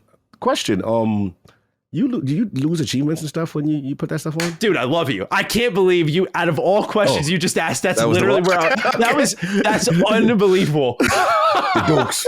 That was some unfathomable chemistry. Yes, I was literally looking for that mod, and I didn't get a chance to dig too deep. So I hope it's there on consoles because when you usually enable mods, it disables your achievements. That's what I was looking for because I lost access to getting more Starfield achievements on my save file because I decided to test mods nice and early for content. Content. Yeah, it hurts, but that's okay. I'm going to be playing Starfield for years, so like I'll get around to it. But thank you for saving my ass there. That was great. You're good. Professional podcast. What the Dukes do? Yeah, absolutely. All right. Next up here, Avowed director Carrie Patel on Obsidian's future. Thought it was an interesting comment here. Quote, "You have to be invested in what you're making." And she's also speaking on the studio closures, by the way. I should mention that. Quote, "You have to be invested in what you're making and you have to believe in it. And I do feel a strong sense of security in being part of Obsidian and, being part of a studio that was a successful independent developer for almost 15, 20 years. She also, quote, really trusts the leadership and states that, quote, it's sad to hear about what happened to some of these other studios, end quote, yet it hasn't changed the team's, quote, belief, end quote, in what they're doing with Avowed." So just an interesting statement here from Carrie on just what the mindset is. You know, we really haven't gotten a good glimpse of that, of like, what's the mindset for other developers? Like, are they on watch and stuff? And so she seems to have a very firm belief in what Avowed's doing. And we'll talk later, bro. I got a firm belief too, Carrie. I feel very good about your game. You should have all the belief in the world for good reason. Again, we'll talk later in our news section when we get into that deep dive of gameplay. But we got to talk about that. Yeah. Any thoughts on what Carrie Patel had to say about Obsidian's future and the studio closures at Xbox? I'm glad she didn't dance around this or avoid the question, because this is something we need to know, right? We need to know how everyone else is feeling, like especially in a post Tango or an Arcane Austin world, right? So, in no disrespect to the other two closures, but yeah, I always look at each situation individual and obviously a lot of nuance, but you always want to wonder, right? Okay, is it a situation like we talked about before, BU and Gene, where it's like, is it a situation where if Ninja Theory now didn't, knock, since if Hellblade didn't knock it out the park, are they in jeopardy, right? These are legit, fair questions to ask after a situation like that. So to hear her say that she really trusts leadership, and obviously she's sad to see what happens, but it hasn't changed their belief, is something that, is at least is encouraging, right? Again, brass still has to make brass decisions, right? So we don't know if that makes anyone absolve, but it is something to monitor. Studio morale, how things are, how people are treated. And again, if I had to guess based on what we talked about earlier, I'm just guessing, this is not concrete. Every situation is different. And unfortunately, maybe in Tango's situation, because of the way they're set up, the way they're structured, and if I had to guess based on questions, as I did ask around, and I'm like, a lot of it was like, there's more to it than you think. And a lot of it is kind of like every option was exhausted. And that was the final result, unfortunately. So part of me is like, well, what the hell all options was exhausted then? And I need to know, like, what, explain to me. And I know people can't speak out of turn and stuff like that. So again, I'm going to speculate that they try to do everything they can, similar to a Toys for Bob situation, similar to, just try not to have that end result. Sure. And maybe other takers, suitors weren't there. I'm just guessing. But the vibe I was told, what I really tried to get to the bottom of it for y'all, it was like, it's way more than, we just let them go and that's it. Like, they definitely tried. So we'll see. The truth will come out. Eventually, it'll be an expose, maybe it's a Shreya joint, and we'll find out. I'll get to compare notes and who was telling the truth. That's what we see. All right. Well, what we have here next is another really fun one. One I'm both pleased and displeased about. I'll get into it. Ara History Untold releases on PC September 24th, 2024, with consoles arriving at a later date. Now, this is great news. This game looks absolutely amazing. Just goes to show how much Xbox had that this did not make the cut into the showcase, and that they announced this afterwards during they've done a week-long thing on the official Xbox podcast where that's where they got the deep dive of Avowed gameplay. Then we get this release date. So it seems like we're getting some pretty meaningful information out of all of them, but got a release date for Ara History Untold.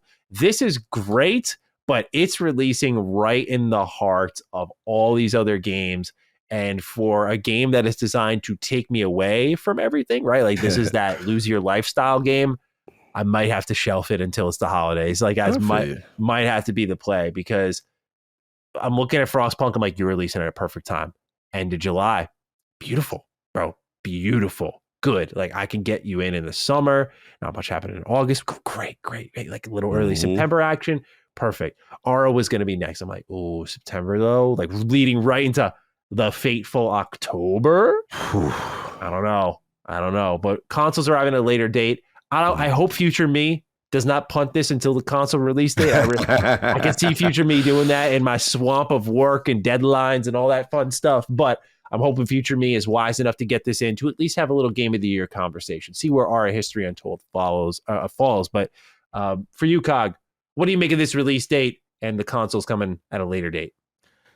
par for the course. As far as these, RTSs and these strategy style games, they just do much better on PC. We just have to be honest. And looking at the metrics on the console releases, when the few times that they did, land on them, they did not do well. Console players generally don't gravitate towards these type of games. So yeah, this is par for the course. As long as it's coming, that's my main thing. And then generally when they do come, they do add some very, innovative controller support kind of things. I'm with you on the release date timing. It's going to be brutal for me to even look at that during that month, respectfully. You know what I mean? So it'll have to be a situation where either I try it on the go with like a ROG or a Steam Deck, or, when they do eventually announce the console version of it, because Xbox got too many damn games. Yeah. The fact that this didn't even make the showcase, the fact that this Octopath didn't make the showcase. Octopath getting a shadow drop, Ara getting a release date afterwards. That kind of sets up our next story perfectly, actually. Let's get it. Paris Lilly had a little bit of tea to spill. Shout out Paris. He said, quote, I've had multiple people at Xbox tell me there was so much more that they could have shown, and Gamescom is shaping up to be a big show too, end quote. And here we have Cole M writing. It says, hey, Dukes, I wanted to write and give a slightly different opinion on the showcase. Though I thought it was great, they clearly came up short in some key metrics for me. Certain games we thought were shoo-ins like Hollow Knight, Silksong, Towerborn, and Ara were MIA entirely. And the ones we did see often lacked a release date. Finally, and most problematic, Fallout fans are still left completely in the dark as the future of this series outside of 76. While I appreciate the wealth of gameplay shown and the quality of said games, I can't help but feel this may be another showcase that reinvigorates fans for a time before the games themselves disappoint. Thanks, Dukes. And I have been writing into this show on and off for 2 years and never got a message read type of day. Well, Cole, this is your lucky day. Congrats. So what do you make of this, Kyle? Because I want to use this write-in as sort of a setup for what Paris said, where I think some of us can agree, like some missing release dates here or there that were a bit perplexing. One in particular leaking right after the show, Obsidian, and then quickly removing it, where it seems like they got information kind of stored away for a later date. This is a good mention. Hollow Knight. No one knows where Hollow Knight is. Like Towerborn. Really? I thought that was a lock. So there were so many things that we thought were locks or guarantees, whether it be release date or games, that it looks like what Paris is saying is kind of setting itself up pretty nicely here. What do you make of a potential big Gamescom show? What do you expect to maybe see there? When we have problems like this, I know we're eating good. That's what I'm saying. When we have, we saw 30 something, but there was 50 more games that they could have. Like when we're at that level, pretty good. These are the problems and the abundance of riches that I like to hear about. See, I'm about the games, right? Yep. So again, shout out to Cole. It's to that point. And I honestly think this ties in to release date or lack thereof of certain things, but we just say a year, right?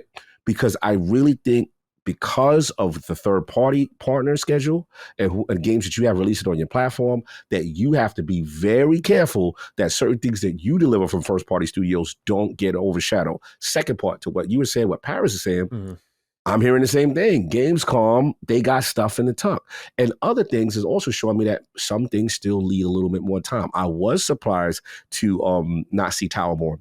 I was surprised to not see Hollow Knight, right? So, and there was some games from Japanese. You even checked me, you're like, that's probably going to be at a TGS. Yeah. So now we're in that beautiful period of the luxury of now stretching things out, allowing things to now be able to shine at other showcases and get things off. So these are those good problems to have. When, to me, I'll be honest and no disrespect, I'll take 33 Expedition being shown over all them 3 games. So I thought that was the right call, right? I'll take Gears of War, grown man tears moment over all those 3 games. No disrespect. And again, with 70, the Fallout situation, I get it.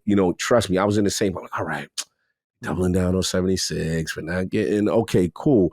But, according to God Howard in the past, they're not ruling out, potentially doing things with other people. Obviously, it is his baby and stuff. So, Cole, I got you. But chill, baby. You're eating good right now. You got a lot to dissect and to parse through. I think Gamescom will be another big news beat for them, as well as Tokyo Game Show as the year goes out. We'll spread some stuff out. And maybe even another developer direct as we get closer to the release dates of Avowed and Indy. Yeah, potentially. We really haven't seen, I think, the full extent of what Developer Direct can do. We've only seen it at the top of the year and during a summer showcase. So I wonder if they'll do kind of an interspersed one in the holiday to set up like one game in particular or another. This Xbox podcast has been doing a lot of deep dives. They did one for Ara History Untold and Age of Mythology, Avowed, Metal Gear Solid, Snake Eater.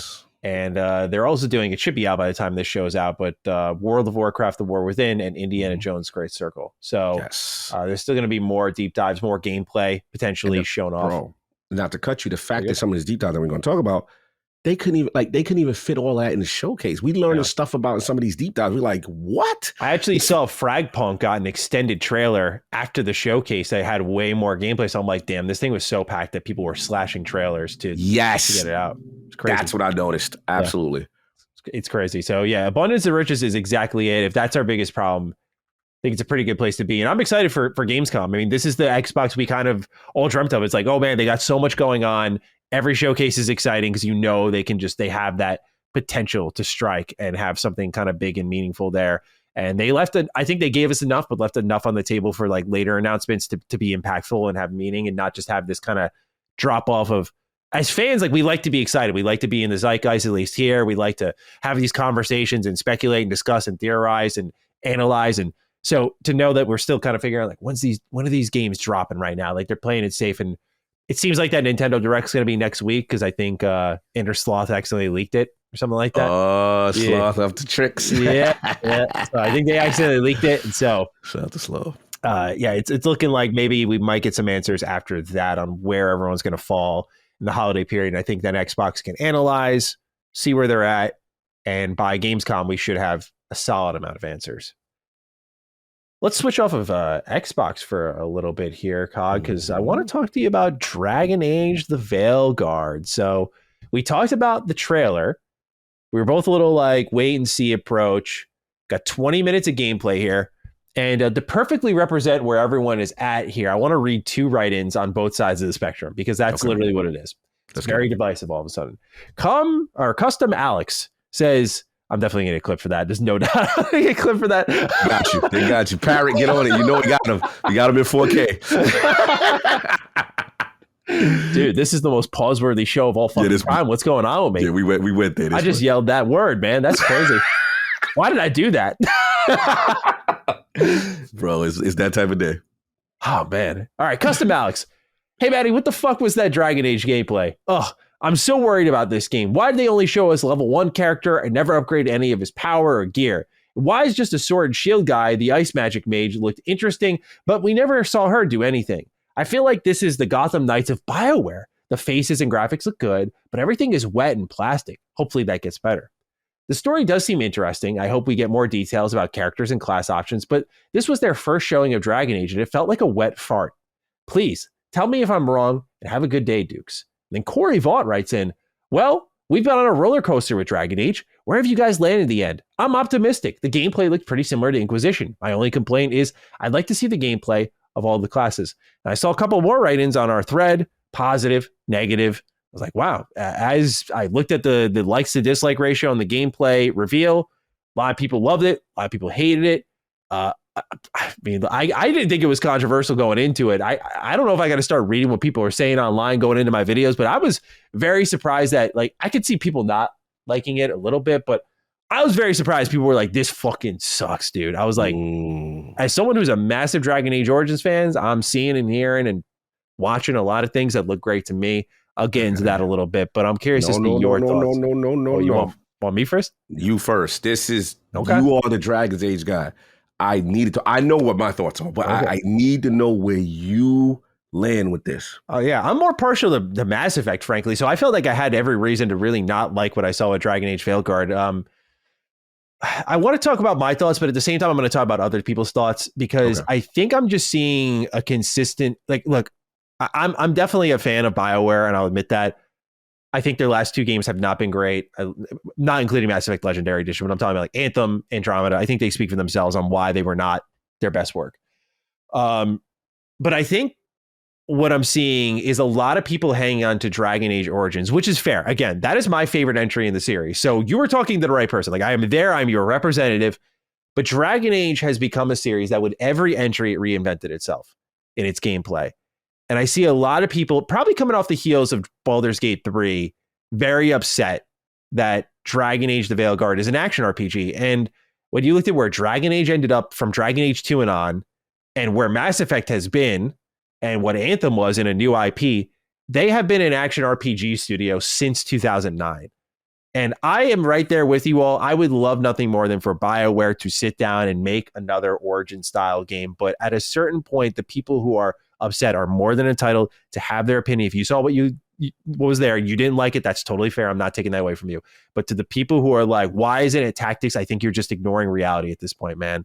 And that's the God's honest truth. You're allowed to have your opinion. I'm not going to take that away from you. But I think a lot of people are approaching this with a mindset that isn't necessarily making sense to me at all. It's like, we're not openly acknowledging what a team has been for 15 years.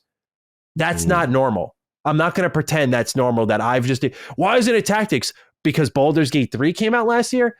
Then we don't know what game development is. And by that, I mean that they can't just spin this project into a tactical game in a year's time because Baldur's Gate 3 was successful. I get it. I'm a Baldur's Gate 3 game of the year last year for me. Love that game. Want to replay it so badly, man. I think about it all the time.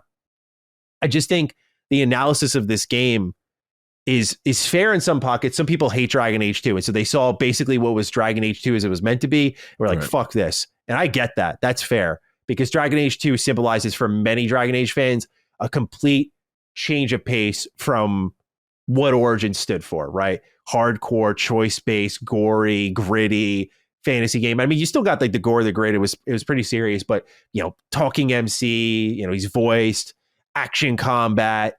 This game symbolized a lot of disgust for fans. Yeah. And as time went on, it gained more fans, but it also gained more detractors. And so for BioWare to use Dragon Age 2, like I know someone wrote in here, Corey did, about Inquisition and being the touchstone. I think Dragon Age 2 is the clear touchstone here, like by and far. Like the way the combat functions, it looks like a way better Dragon Age 2 with Mass Effect elements. For me, with a series like Dragon Age, I've always been critical of them just riding the fence on certain choices. Like, why don't you take this from Mass Effect? Like, why don't you take the combat elements from Mass Effect? If you're going to go into an action direction with Dragon Age fully, start taking from your best action series. And so they did that. Some people are pissed because there's no more tactical view, which again, I think is fair. But I personally, again, as a massive Origins fan, when I'm playing Inquisition, I don't use the tactical view in the hardest difficulty. I don't. And I don't want to speak for others because that's not my job, but I don't know how many people actually do. But it was a mechanic that, let's be real with ourselves, we all have that game or that announcement or that moment in every hype cycle where something gets announced, like, yeah, that's what I was looking for. And you don't fucking use it. You don't fucking use it. It happens to us every year for different games. And some companies say, they look at the telemetry and they go, yep, you didn't use it. Got the stats right there. Who actually participated in that function? Now, I don't know if this is the case for this, but all I'm saying is, as someone who is a massive BioWare fan has replayed their games, I didn't touch tactical mode. That doesn't mean you didn't. Again, I'm not going to speak for you. But I came in from the point of view of, okay, we already knew from the prototype trailer this is going to be action. To me, no surprises there. We saw in that prototype trailer with the announcement, sword and shield, third-person camera, running around circling an enemy. Yes, it was all wireframe models, but it was clear as day action combat. We knew. So for me, and that was when it was announced as Dreadwolf. So from there, as someone who also gradually hated the trailer, because I know it was kind of soft on it, Defining Duke, but I like analyzed it further. I was like, oh my God, this fucking trailer, like this scares the shit out of me just looking at it again and again. I'm like, what is this? Because I realized I fired up Dragon Age Origins. I was like, this is like so different. So as someone going in critical, as someone who's not even like a massive Dragon Age fan, but more of like an Origins fan and came to love elements of 2 and Inquisition, I really liked what I saw with Veilguard. I love the focus on choice. Obviously, that's stuff we have to see how it plays out long term. A lot of people are complaining about the writing. Again, this is me versus you, I suppose, you being the audience. I think I'm very hypercritical of writing in games. Like, I have people will be like, oh, Gotham Knights has redeeming qualities. I'm like, I don't care. I can't listen to a motherfucking character talk in that game for more than 2 seconds without wanting to shoot myself, man. Like that, I hate the writing in that game. So like it deters me that hard where I like Forspoken, perfect example again. Name a game that has famously bad writing that I have not like been arguably hypercritical of to the point of ignoring positives about the game. I'll take that. That's my style. I don't tolerate good writing or bad writing often. So when I listened to Dragon Age, did anything jump off the screen at me like a Baldur's Gate? No. But did anything jump off in a bad way where I was like, oh, Jesus, like take off my headphones? Right. No. The worst I heard was like one of the mages said something like, we must protect our... I was like, oh, geez, that was bad. But that was like one line of an entire 20-minute frame. I was like, okay, good. You know, I don't know. I feel it's one of those games and those reactions where I feel a bit at a loss. I respect and understand where people are at with it. I really do, because I get it. Like I get many people are at odds of where this series should be, probably including BioWare to a degree. Yeah. You know, but it is a series that has changed its gameplay. Again, Origins tactics to action combat. Inquisition was kind of a hybrid of action and tactics. Now we're going full action RPG with Mass Effect elements. It's like, cool, that's a new way to reinvent it. That is probably the safest way you could do it, right? Like this is a team with their back against the wall. So it's like, okay, you're going to reinvent it and you're going to bring in elements from Mass Effect to kind of stabilize this new combat system. And what they showed in action, especially against the Pride Demon fight, which another thing, I'm playing Origins. I just got to the part with the Mages Guild. A lot of people are like, the Pride Demon looks awful. And I got to take a closer look because I haven't taken a second glance since I've seen it. But a lot of people were like, it looks terrible compared to the originals. I'm like, I didn't notice anything. Am I just like not paying close attention? I don't know, but yeah, I liked what I saw, man. Not to get too into it. I liked what I saw. I can understand the complaints about the scaffolding collapsing and fucking up Solus's plans a little bit. At the same time, like this dude underestimates people. Like that is the whole antithesis of his character and what happens in Inquisition into Trespasser and stuff. I'll just leave it at that. Play for yourself to find out. So I feel like his ability to underestimate is what like leads him to more drastic measures. So is it a cop-out?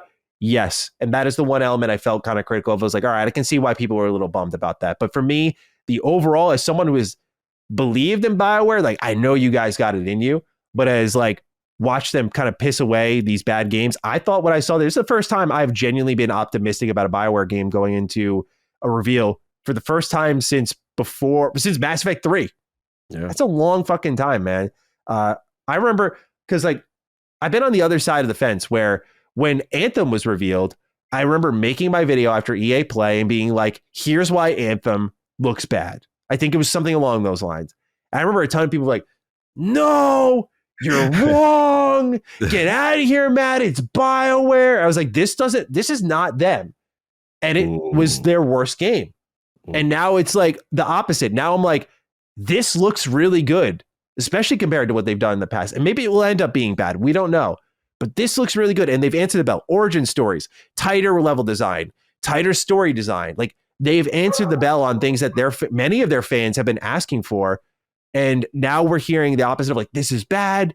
So I'm hoping that if for me, as someone who liked what they saw, it continues to look this good all the way up until its launch and it delivers. I hope that people earnestly play the game, try it out. And I hope it resonates if it's good, because again, I wonder if you share this sentiment that a lot of the people who I see commenting on Dragon Age, again, I can't speak for them. I don't want to assume very bad things, but you wonder who's controlling the conversation at times and if it's people who have played the series or not. And I say that just because, again, it's understanding how this, if you don't like it, that's cool. Yeah. That's totally fine.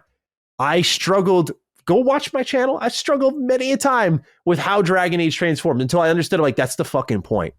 It changes every time. They carry over your choices, just like they're doing in Veilguard. You get to carry over your Inquisitor and the choices they made. That's confirmed? Yeah. I was about to... Yeah. So they're carrying that over. So they're doing that too. I'm just like, dude. So they've listened to all this feedback. They brought back the origin stories, which has been asked about for so long. Like, I feel like they've listened. And I wonder if for the people who I've talked to who play Dragon Age or play BioWare games are very happy. And the people who do not, I know, like Locke hates what BioWare has become. And Locke was super fucking pumped with Veilguard. which to me was a good test. I was like, Locke. Also, Locke was hyped. Yeah, Locke was hyped. He was like, dude, Baldur's Gate 3 vibes. I didn't go that far. He was like, dude, this looks amazing. So like to see him on that level, like he's very like, he has like Obsidian games. He doesn't really like BGS. Like he is, right, Locke, like this dude is not me, right? Like, and so when he was like, damn, Veilguard looks good, I was like, yeah, he thinks it looks good. But like, as I notice more and more, like I get responses to like my reactions to it saying like, dude, you're wrong. Dude, you missed. Dude, yes, this looks amazing. And many people saying like, this was not on my radar. It is now. It's just, it's surprisingly divisive. Like I thought it would be like a 70-25, but it really feels 50-50 in many ways. But this is an important game for BioWare, and it's going to be a battle for them, I guess. I will say, some people say like, oh, I wish they brought back like OG Mass Effect leads and stuff for this. There's not much I can say other than like, I think if many people knew some of the other staff that are in leadership positions on this game, I don't know why BioWare is keeping it a secret, but I think it would definitely quell some of the concerns surrounding Veilguard's direction and again, who's calling some of the shots and again, I can't say, but it's just, I do think it would make a difference. And so I hope BioWare chooses to reveal the information because I think it would do them some favors. But what do you make of Dragon Age of Veilguard and its reveal, the gameplay? I know I talked a lot about the zeitgeist, but generally I thought the dialogue, back to that kind of Dragon Age 2 system, combat looked solid. A little worried at first when he was getting bounced around. But I think as it got deeper in the demo, you saw the leveling up and the companion abilities come into form. It's like, this looks good. So I was happy with it. I thought it was really looking like the start of a return to form. But what did you think? Yeah, man, look, this was one of the more nerve-wracking things to want to watch because we saw that trailer at the Xbox showcase. And I have to be honest, it just seemed a little bit too whimsical. Yeah. I didn't like the vibe of it. I mean, it didn't look terrible to me, but I just didn't like the tone that the trailer showed. So I'm like, all right. So then I'm scrolling on YouTube last night and I'm like, 20-minute, gameplay reveal. Here we go. So I start off and the first thing off the back, the engine looks absolutely fantastic to me. Yeah. Show the custom character, obviously, specific play style. You get the voice acting from Varric. And the thing immediately, which I liked, is the player urgency of what was going on. It felt like a direct sequel to Inquisition. As a person who played Inquisition, understand there's things what's going on about the Fade, who understand things about what's going on with Solus. And I was like, wow, they are really bringing that tension. I like the character choices. I like the dialogue. I like the classic BioWare tropes where you pick the choices and it shows you based on either skill checks or things or your abilities, what kind of results could kind of happen. I thought that was cool. Everything was overly stylized. Everything was overly cinematic. The combat looked solid to me. Yes, would I like to see more class abilities and different, styles from the main person? Absolutely. But I thought this thing looked really, the more it played, the more impressed I got. Yeah, that's how I felt it. I was worried at first and I kind of settled in over time. Yeah. And then even, as a person who primarily doesn't usually care for the main protagonist to be voice acted, I'm like, okay, not as bad as I thought it was going to be. I'm like, it was fairly solid, kind of thing. So I walked away, man, like, y'all got me. Like, for everything they've been through. Look, and I get it. I would be the equivalent of you coming into Gears. Like, with Dragon's Age, I am the late bloomer. I have no authority to tell OGs how to feel because I did not play those first joints. I came through. Literally, my first one was Inquisition. That was my first one. So I liked Inquisition, played it a lot. A lot of people say, yeah, that's cool, but that's not what it is. Yeah. So I get it. And I actually feel for BioWare in this sense that they kind of have to fight against all the different bases of the game with all the different iterations they make. So they really can't win. But in my opinion, when I was looking at the comments, I was looking at reaction, it seemed positive. That's what's so interesting because I felt like it was kind of negative. Like it's such an interesting conversation because that's what it's like. It's all interpretation, right? Like you're seeing positive, I'm seeing negative. Yeah. Someone else is seeing more positive. Like it's just everyone's interpretation is different. I know it's affected BioWare. They're like, they're down. Like since the reveal trailer. I don't know how they're feeling after the gameplay, but I was told like it was kind of like, man, like what do we do? Like why bother? If, like this is the reaction, Which I think I understand. There's a human element to it, but also that trailer was terrible. Like that was not a good trailer. But I felt like the gameplay helped. Maybe just adjusted my expectations. Was like, God, please don't be that. But I don't know.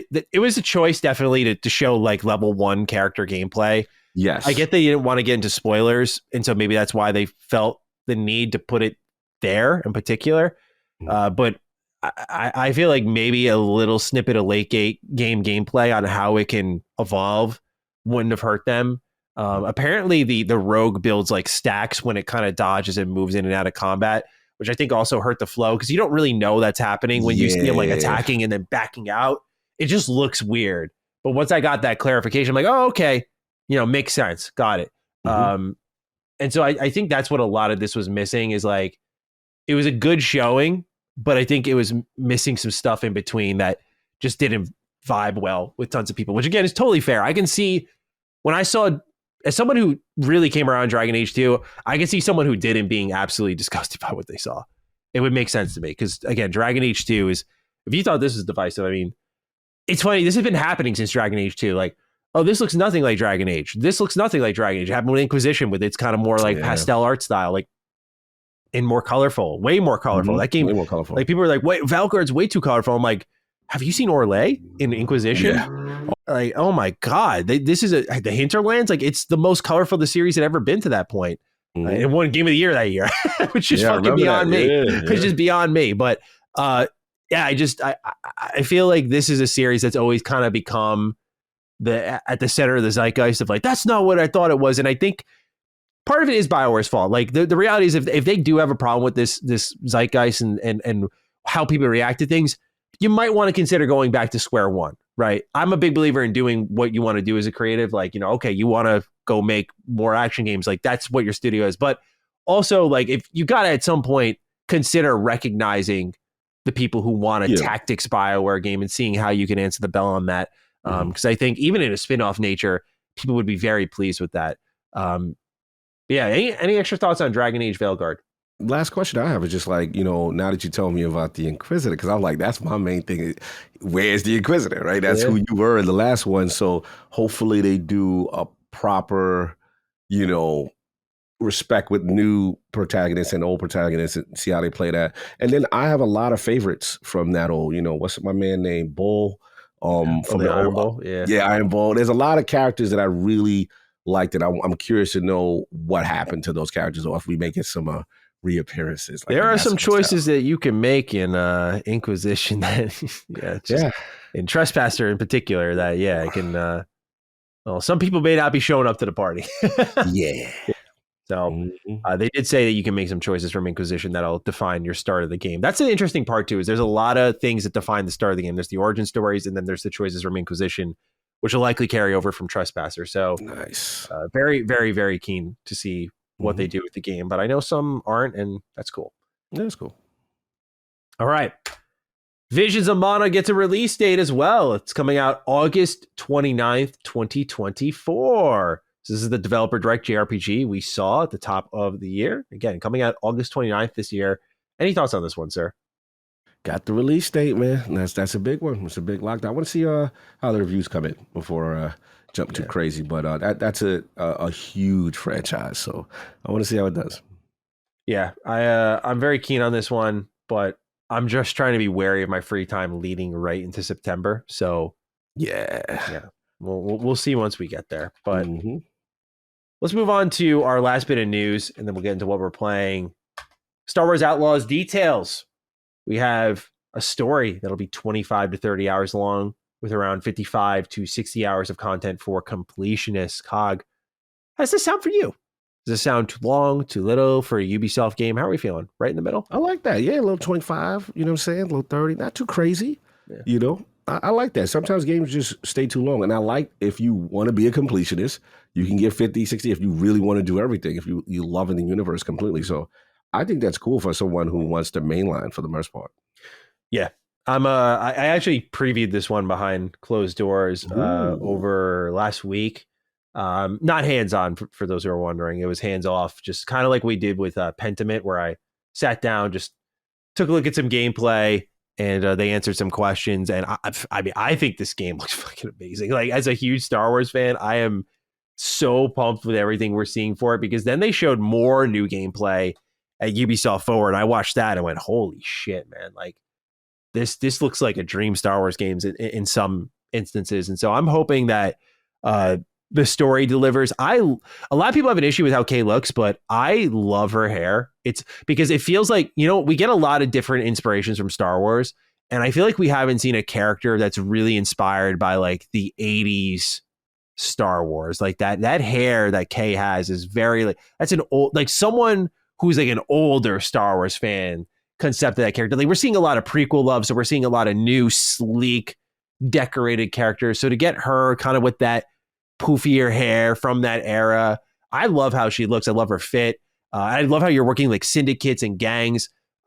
What I saw was 3 different things. I saw, number one, there's a wanted system, by the way, in this game, which is crazy. I thought that was awesome. But they showed off like ship combat looks very good, arcadey in comparison to something like Starfield. The cover shooting gameplay looks really good.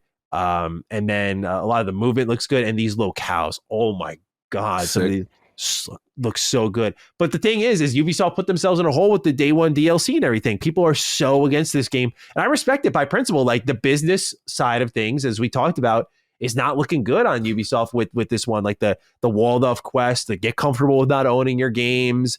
Like, a lot of people are anti-Ubisoft. They're like, yeah, that was cool. I don't give a fuck though. Like, that's the energy I see about this game. Like, yeah, this may be your best looking game yet. Don't care. Like, how about that? Yeah. And it's a lot of payback energy. So I'm curious to see how this does for them, because when they were asked like, hey, are you going to change anything with the DLC or anything? They just kind of restated that it's just going to be available day one and no one's missing out.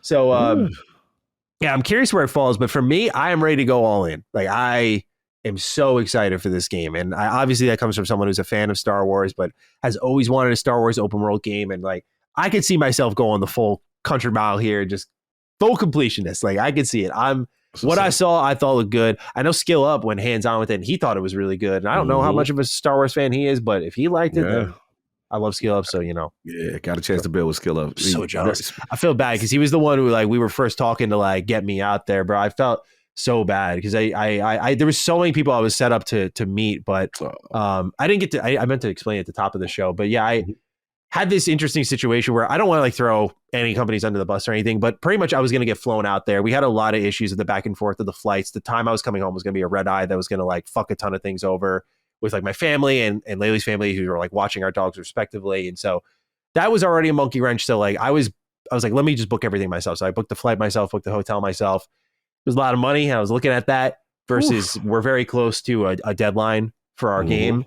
And I told everyone leading into that deadline, starting in the end of April, I was like, hey, look, like, I want to hit this deadline. Don't crunch, but like unlimited hours. I'll raise the pay ceiling. Like, let's try to do this together. Like, let's do this. And so people have taken advantage of that opportunity, which is great. But when I started to do the numbers for it, I was like, I was like, I might have to take one for the team this year. So yeah. No trips. Yeah, once everything shook out, and then I mean, what added on to it, this happened after the fact, but it kind of felt like God was trying to tell me, like, hey, Matt, good call. Water heater broke. So cold showers right now. Yeah, water heater broke. No joke right there. Yeah. We had to replace a fridge. We had to replace a stove. So a lot of shit just broke this way. I was like, man, they got it. You'd have been finished. I would have been running low on funds. So yeah, nice. I'm feeling very lucky with how things played out. But I was really bummed, man, because I really want to go out there. A lot of people I was talking with that I was excited to shake hands with from like the Xbox community. Like Skill Up was one I talked to a ton. Like we've worked together a few times, and like I fucking love him, dude. Like he's such a nice guy. He's gone to bats for me so many times. Like I wanted to meet him. Obviously, I saw you were with the legend Jake. I'd love to see Jake. We think Jake is so cool here. Yeah, we love Jake.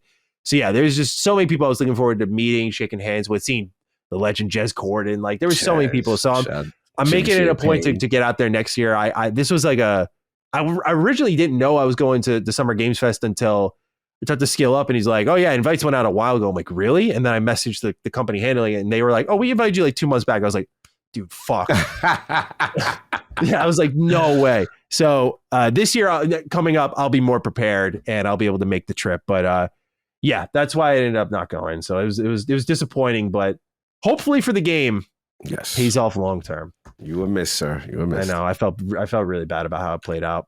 It's all good. And I didn't get to see Veilguard behind closed doors. That would have been sick. No. All right, Cog. I've rambled enough. Let's talk about what games we're playing, sir. You have an interesting list, and you always go first, but man, this time, bro, let's hear about the final shape. I'm sorry, I normally let you pick the order you want to go in, but let's hear about the final shape, right? This is the big moment. This is the end game, if you will. Maybe setting up a Destiny 3. This might be it for Destiny 2. What's the emotion going into this? What's the feeling right now? What you played? Has it delivered? Very nervous coming into this. We know the pressure. We know what's going on. If Bungie does not deliver, that board is getting taken over, right? So they know that. Obviously they've done this tremendous hype cycle. I've been playing Destiny with Onslaught and why am I forgetting the name of the Into the Light expansion that was free prior to this expansion. So now Final Shape comes. So before my trip to Summer Games Fest, I wanted to do everything in my power. I had 2 days, had everything in my power to try to beat the campaign on Legendary before I went on my trip, because I knew I wasn't going to have time for the raid. The raid was going to be on Friday. I was going to already be in LA. There's no way I could raid. But at least if I had the campaign done, I'd be good. So first off the bat, let's just get the bat out the way. The servers on day one. I read. Boy. Oh, boy. This was the worst I have ever seen, like to the point where it was like, bro, you couldn't even, like, you log in, you were getting all type of animal, baboon, cocoon, like all type of error codes telling you why you couldn't play the game. So it was horrendous. They got completely slammed. Yeah. They broke all levels of concurrent records as far as people trying to log into the game. But I was just a little disappointed. Like, man, look, I'm an IT guy. I know it's not as simple as, just have all the servers ready. I get it. It was just, I've never seen Destiny that bad. To the point when we were doing a campaign, bro, it was booting us out. Losing, like, you're like, oh no. And bro, these missions are challenging, man. Like, so you did all this blood, sweat, and tears to get to now luckily the checkpoint system was very solid throughout the game, so for the most part you're okay. But this is where they got bad though. There were some times where you missed key cinematics at the end of a mission. Where you go, so it was starting off brutal for the kid. I'm like, oh man, this is not good. So as the night went on, the servers started to settle a little better. But I anticipated to beat the campaign like 4 or 5 hours and then have enough time to blaze and do my grind and level up. I didn't get the campaign done until like 1, 2 in the morning. That's when the servers finally settled the hell down. And they had a maintenance that they basically shut stuff down. But anyway, long story short, they cooked. All right. Okay. They absolutely cooked. The environment of the Pale Heart is some of the best work in skyboxes Bungie has ever done. You have a horror theme. The way they handled Cade 6 Return was really special. Okay, yeah, I gotta know. I know without spoilers, it's probably tough, but I'm so curious. Like, okay, this guy isn't supposed to come back. So did it make sense? It make perfect sense. They explained it well. They do something that is so special for D1 fans, and a tribute to also a highlight to the new guy who's Crow, right?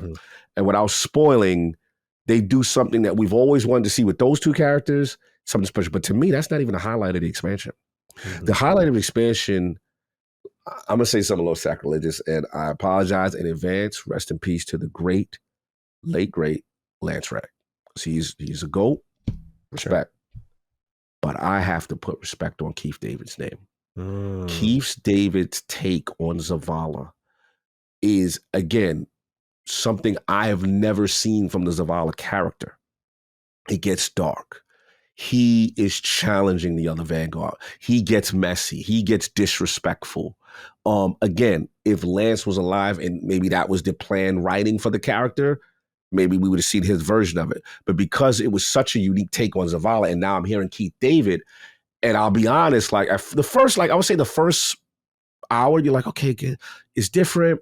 Is a vibe. It's your first time hearing him as this character. Okay. It's different. It's jarring because remember, we've heard Lance for so many years. So now I'm like, but then there's moments where he was like, yo, I'm the commander. I don't care what y'all talk about. And we're going to do it. Everything y'all did is not working. This is the greatest fight we've ever fought. Like, he's going into it. And then the main issue also with the game solved is the witness. And I'm going to be real with you. The witness as a main antagonist up until this point was powerful, but I don't know. I didn't get into the voice actor, the character, the motivations. Oh, we start to go there. And as the campaign goes, you start to realize what is happening and why this being is doing what it's doing, but you also start to see the chinks in the armor, and you start to figure out how we can defeat this thing. So anyway, campaign ends, but get this, Maddie. You do all this stuff. Amazing skybox, amazing boss, amazing fights. All of this, and the most you could do is scratch this being. This being is, so basically it was like, oh, you made me bleed? Oh, I'm going to show you guys don't want your race assimilated. You going to have to get entropy. You going to have to get it. Like, it is on. So now I end the campaign. I'm like, all right, this is great. It's amazing. There's some post-campaign stuff I try to do, but now I'm in Cali. I'm like, damn, the raid, because the way Bungie said it was going to happen was you do a story, but you defeat the witness in the raid. So I'm like, damn, I'm going to miss out because I'm away and then beat the raid. But get this. So I'm away. They telling me about the raid. I'm like, okay, this is the most challenging raid they've ever done. People, the world, bro, it was like 2 days. Dudes couldn't beat it. It was that crazy. Wow. So they finally, it was the most mechanic-driven thing. So I stayed spoiler-free. So I'm like, okay, that's it. Somebody beat it. It's probably going to be a cinematic. Explain what happened, right? I get back. First of all my text is blowing up all weekend. Cog, when are you coming back? Wow. We got to do Destiny. So I'm like, what you talking about? Y'all beat the raid. Y'all got the story, right? Cog, it's not over. What you mean? They said, I'm just going to say it right now, and then you're going to get a Cog curse. 4 people who do not play Destiny anymore or totally ragging on the game, I get messages says, Bungie fucking did it. Oh. These are Destiny haters. I'm like, wait a minute. Then Attic, who's been extremely critical, he's like, bro, grown man tears. I cannot believe they did what they just did. Let me know when you get back. But I'm like, wait a minute. The raid is beaten. What? I'm not going to be able to do the raid. No, it's something else. All right. Get home. My entire clan is like, Cog, when you jumping on? So I'm like, all right. There's a 12-man activity. First ever in Bungie history. I'm like, what? Bro, I'm like, all right. And they're like, we don't want to, we didn't spoil, you didn't see anything. You didn't spoil anything, right? All right, cool. We don't want to spoil. We want to play with you. We need to see what you're going to say. So apparently after the raid happens, it's called Incision. It's a 12-man activity, the first in Bungie history. Maddie, Avengers End Game moment.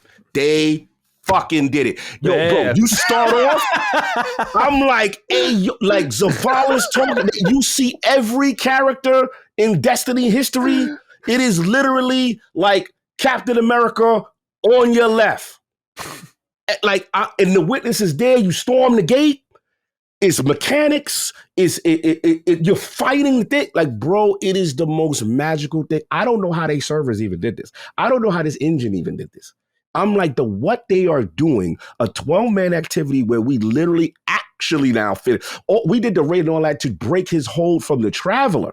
Now we have to unmake him through this thing to finish him. Bro, magical. Cinemas, heartfelt, after, post, pre. Bro, they did it. They let me tell you how I know Which they did queen it. level? Yeah, which queen's out of here? Wow. And that's hard for me to say. Yeah. Now, I will say, again, I didn't play the raid from what I've seen from the raid. I may stay. I don't know if the raid is the greatest ever. It may be up there. But as an expansion to end a 10-year saga with an amazing campaign, a great raid. The raids are always good, so I don't really complain. Yeah. But then to do this Incision activity, the first in history, and then afterward, the world state changes in a post-witness world. And then a very emotional send-off to some characters that I can't. Bro, they really did it. Like, Wow. I don't know if this is going to translate into sales. I know the engagement is through the roof.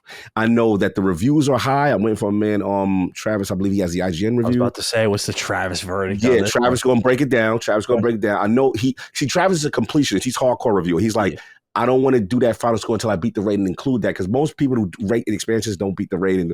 So the vibe I'm getting is probably going to be positive, but we'll see. Travis is going to give us the real. Yeah. But bro, like literally the fact that my whole clan waited for me and was like, you need to see this. That's so cool. And I'm sitting there like, yo, I can't believe they did it.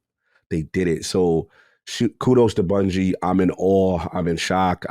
Grown man tears again. Like I'm in a very euphoric state with Gears and now Destiny. Like all my favorite games are in this very euphoric state of things that I love. So I'm in shock that they did it. They're back against the wall. Dude, goddamn Bungie did it again. Yeah, bro. Dude, I gotta. So I don't know if it's spoilery to say, but like, do you see a Destiny 3 coming, or does it feel like it's over? So basically, now the way I gotta play, I'm so behind. I thought it was done, bro. It's still more stuff. Wow. They still got more stuff going on. So they're setting up some other things, but the vibe I got is episodes, is episodic content as opposed to the season where it's like every 3 to 4 months there's a little storyline, there's a story beat. They're setting up the next year. But I will say, yes, there will be a D3. Okay. And they even had a stream, which I missed, talking about the future in a post-Witness world. So they are going to set it up. But for right now, they're cooking. So yes, that was that. Amazing. On the plane, I've been playing a ton of Tekken for whatever reason. I've been playing so much has been going on. They had a huge patch. Obviously, Lydia dropped. She ain't dropped yet, but she was announced. The game is completely balanced now. So remember I told you Tekken was going through a very tough period as far as the pros. Now they've made it more defensive for people who are rushed down, super aggressive. Major changes to the entire basics of the way game is played. And it is jarring. Now, I will say it is the correct move because people were just getting hunkered down on and there was no answer for things. So now sidesteps, punishes are more available. Harangue mains, they caught us, man. They caught us. They got you guys? Vicious nerf. One of my bread and butter moves. Looking? I didn't tap into buffed. He just got buffed crazy. Go. Buffed crazy. All your mains, you're fine. Claudio got buffed? Yeah, Claudio got a little buff too. I would say the major recipients would be Yoshimitsu, Kazuya, King. Harangue mains are mad because King got buffed. He got buffed? Yeah, Harangue mains are mad. He got a wave dash or something crazy. But yeah, so people are going crazy. But yeah, look, overall balance of the game, it is in the correct space. So that's good. And then I want to give a shout out to the third game I was playing. It's a game called Phelan. And this is from a small developer, Tail Games. This is going to show my age, but if you remember the old NES Zelda, right? You know, old classic. They came out with a Zelda 2. I think it was called Link to the Past. It was the only Zelda in the series that was kind of side-scrolling. Yeah. And this game reminds me of that, but it's a Metroidvania. Bro, this is a fantastic little game. It's on Steam right now. They're working on getting it out to major console stuff. It's been in development. There was a Kickstarter. Bro, it is a beautiful game. And the animations, there's a sheer amount of things you can do. You start off basically with nothing. You have to find a twig and you got to find a sword. You get clothes. It's deeper than you think. You get items. It has a little bit of, what's that game when you get items and then it could open up other parts of the map and stuff like that. With the ability. It's definitely Metroidvania. So, bro, Phelan, give it a shot. Demo's up on Steam. Absolutely. I've been playing a lot on it. Looks good. Yeah. Oh, bro, it is so cool. I am pulling for these guys. The amount of updates they have added to this game since it's been in development, they are absolutely cooking. I got an interview with the developer, and they puzzles, good sword play, good combat, amazing animations, custom creator. You can make the character how you want to make them. Nice. And, look, the story's not like some great story, you know what I'm saying? But like some, oh my God, it's so deep story. It's like these, Phelan elven gods or whatever. But it's so unique and I like it, man. I really like it. So I'm definitely still playing that a lot. So that's been me. But what about you? What's been going on? I've been all over the place, man. I've been playing Shin Megami Tensei 5 Vengeance. This is the re-release from Atlas. It's coming to Xbox. It's coming to PlayStation. It's on PC. It's on Switch again. I've been playing it on Switch. Full disclosure, they did give me, I'm doing a sponsored video for it.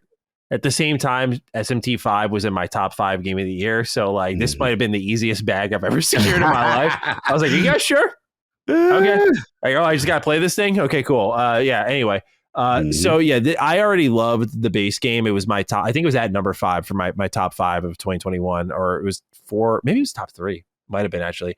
Anyway, I love SMT5. I was not like a big SMT head. I love Persona more, as many people know. But SMT fans have really kind of welcomed me in. They're like, no, Matt, you got to check out more of what we got going on here. So Vengeance has kind of spurred me on. I want to check out ones like Devil Summoner and stuff. I have that on my DS, but right now, just chipping through this. I did the new campaign. So for those who don't know, SMT5 still has the same main story from the first game. It's called the Canon of Creation, and there's the Canon of Vengeance. You make a choice at the beginning of the game. Pretty immediately, there are changes. Like, you get a new party member who is a human. For those who don't know, SMT is a series that's pretty much the first Pokemon. Like, you catch these demons and they join your party and you summon them in battle like you would in Pokemon. And so there's a party of 4 that you fight alongside, including yourself. But now one of those party members, for a surprisingly massive chunk of the game, is this new character that's introduced for the Vengeance storyline. And she's the heartbeat. She's the thread, the through line for this entire new story. And so I'm a decent ways in now. I'm about 10, 15 hours in. And I got to say, man, I'm loving what I'm seeing, because they introduced on top of this a lot of quality of life enhancements. Like this new Magatsui rail is what they introduced. And so quality of life enhancement, like, you'll just have a moment where, oh, I wish I could get to from this building down to the save point. And originally you had to like jump off the building, run all around the map to get back to the save point. But they're more conscious of the moments where that would happen. And so you just ride these rails. They're preset. You ride these rails and they bring you to different spots of the level. So it makes it more conscious of like, hey, you ran a really long way, but you want to save before your next boss fight. The way it's set up is done super well. So yeah, that, including the new character, new cinematics. The story in the very beginning parts feels very much the same, but I've heard and read, some reviews are already out, that it takes a major split eventually. It sounds like the first third of the game is pretty similar when you're introduced to Dot and you're, running through this new kind of post-apocalyptic Tokyo. But as I'm playing more and more, it's branching more and more. I'm like, okay, all right, like I love this. But I will warn people that going into Vengeance is a little familiar. It's a little familiar if you've played the first one before, but it's been since 2021 for me, so it's been long enough that like I've refreshed it.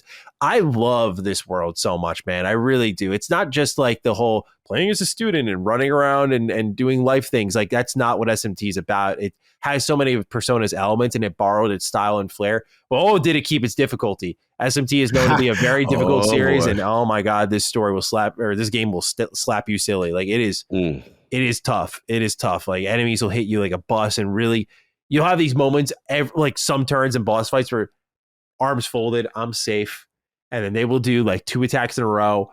One will be a crit, so they get another attack, and then they hit you, and maybe another one was a crit. And so they hit you 2 more times. And all of a sudden you went from comfortable to like leaning forward to your chair, like, hold up, I'm about to die. Like this, it can get really intense, man. They've cooked a phenomenal meal here at Atlas once more. Obviously, I'll feel more strong as I get deeper into the game, but the quality of life enhancements are great in navigation. I love having new human party members. That's really a cool touch to the game that kind of brings you back to Persona a little bit. You're like, oh, now I'm seeing more Persona elements bleeding into SMT. It's funny because I want to learn more about the story, because the game's director has gone on record as saying, like, yeah, the original game story was bad. And like, I didn't think so. I actually kind of liked the original story. Like, the fact that I had multiple endings, which I know SMT is known for, but I had multiple endings and whatnot. He's like, yeah, like, we could have done better there. And so this was like his redemption. Like, he was like, now we're writing the game how the story should have been. But the original's still there. So what this makes is for a product that's like if you play both these stories, it's like 160 hours long. Like, it's insane. Damn. Yeah, it's insane. Now, you don't have to do that. Like, I already played one part. So for me, this is going to be more like 60, 70 hour foray. As if I needed more JRPGs to play, but I'm like, fuck it, man. I love SMT5. So yeah, I've been playing that. That's been really good. I'll have more of a deep dive on my channel if anyone wants to check that out. Silent Hill 3. I was originally, when I was preparing to travel, I was thinking of like, what's a short game I can play? And so when I saw the Silent Hill 2 remake, I'm with many people that I'm a little skeptical of what Bloober Team's doing with it, just from a quality standpoint. But there's no denying if you've played Silent Hill 2 and you hear that soundtrack, there is a feeling that captures you and you're like, man, I love this game so much. It's like Silent Hill 2 impacted me so strongly. Just like, that is a game that I can think of very few experiences that left me kind of like, when I played it, slouched in my chair, staring blankly at my screen, like it was just complete raw emotion. Like I was like, what the hell just happened? Like the ending for that game, I'll just say there is a credit scene where someone is reading a letter, and it is one of the most powerful things I've ever experienced in a video game. Like it is fucking incredible. So when I hear that music, it hits me on another level. I was like, you know what? I've only played Silent Hill 2. I'm going to play 3. Now, I know to get into 3, you got to know a lot about 1, but I was just like, fuck it. I'm just going to play this series out of order. I'm not ready to go back to a PS1 game right now. I know Silent Hill's short. It's a perfect length. Let me just play Silent Hill 3. Another banger, man. This game, though, was fucking scary. Oh, my God. Yeah, it's crazy. Oh, my God. All right, so Silent Hill 2, I'll tell people, is tolerable. Like, if you're looking at it and you're excited for it, but you're like, I don't know about horror for me. I'd say the beginning of Silent Hill 2 is a little creepy if you don't know what to expect, but if I can get by it, you will be totally fine, because I am the easiest target of all time for that stuff.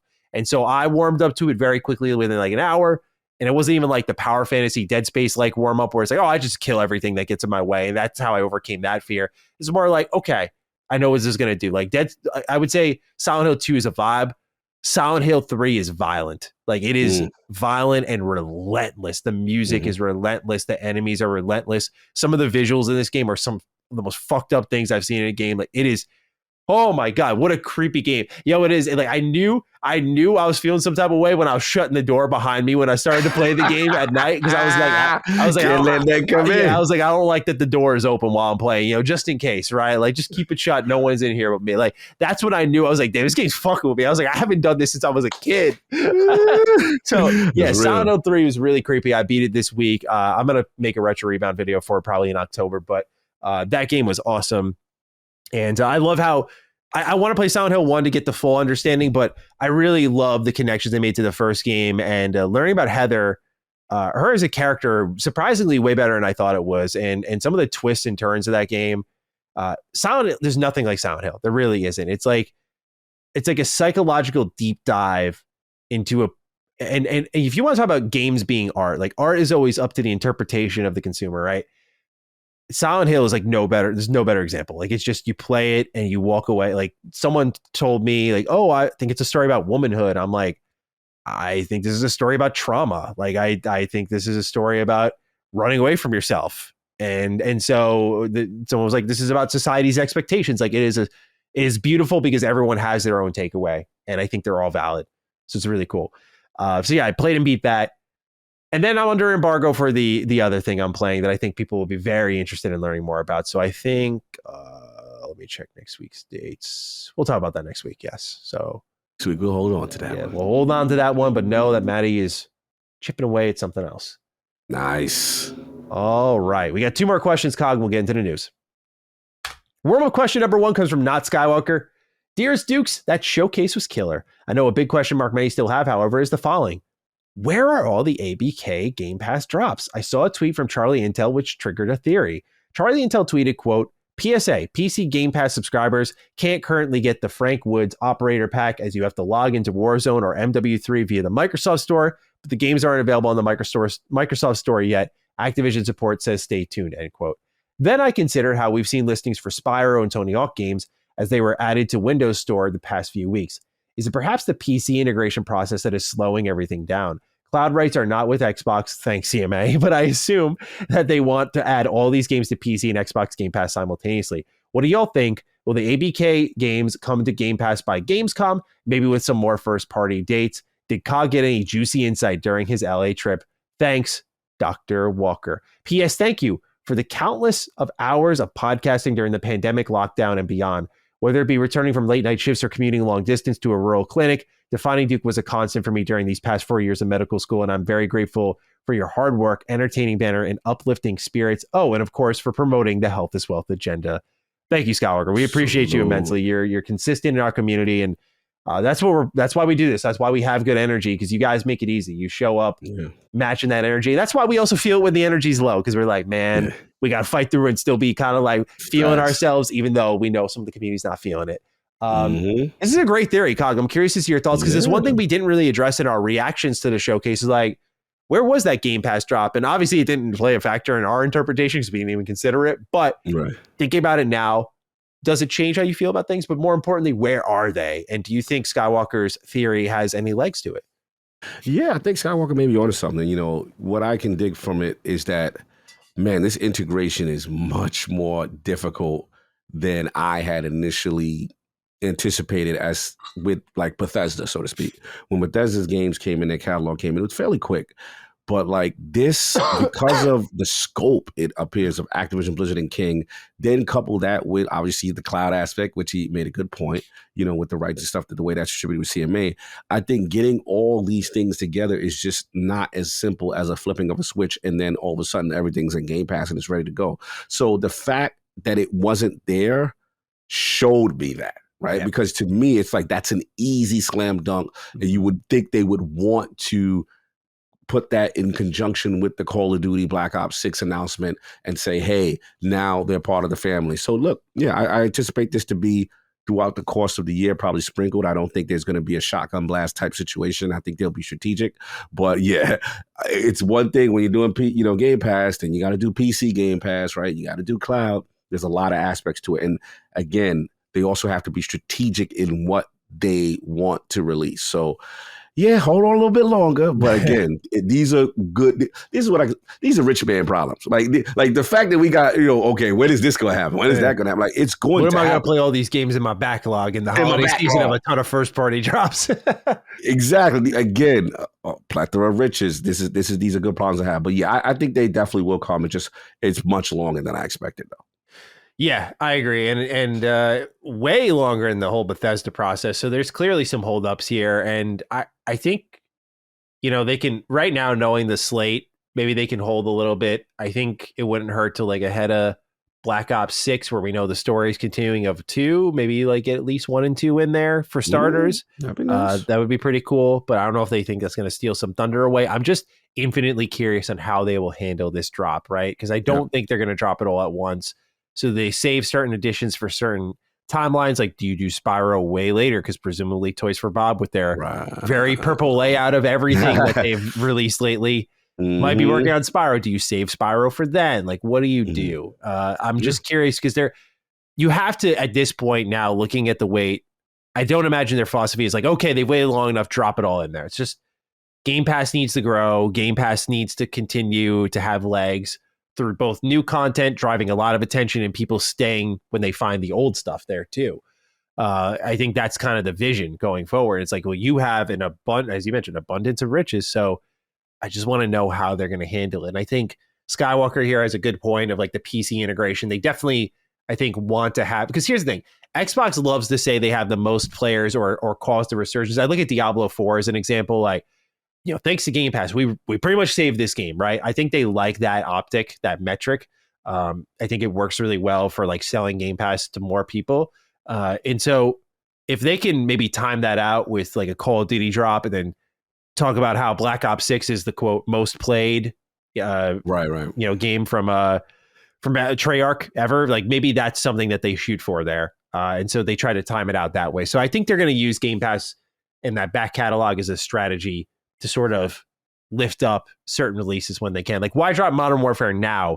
As much as if I'm a business, I'm saying, why drop Modern Warfare now or this year when you just had a new Modern Warfare come out? Maybe save it for like the next Modern Warfare to come around, and then put some of the OGs there. I'm very interested to see how they'll handle it, but plenty of valid theories out there. All right. Last question. We'll talk about the rest of the news. Diago Padreo writes in, hello, Happy Dukes. Loved your reaction video, and in sequence of your take, I ask you this. Now that we saw from Undead Labs and the Initiative, it hopefully has put to rest some of the rumors from just a few months ago, should Xbox leadership just show up for their events? I understand some situations may need to be answered, massive layoffs in a bad situation like Redfall, for example. But assuming it keeps the trend, how do you gentlemen feel about it? As always, please have, the Panthers won. They are back in the finals, back-to-back kind of day. Yes, Maddie, I come to defend you from the internet trolls any day of the week, but come on. The Panthers won. I got to brag a bit. Hey, guess what? I'm in double trouble now because I've been an Oilers fan for over 10 years. So I'm like, well, at least that team made it to the finals. I'm very excited about that. I've watched them grind out when they had like fucking Nail Yakupov and everyone. And now they're down 2-0. So I get to watch the Panthers ruin my fucking week twice. I mean, I hope the Oilers come back. But Diago, what I'm saying is we're not friends right now. We'll be friends once the playoffs are over. It's beef. What do you think of this, Cog? I know I was team go low, execs. Go away, execs.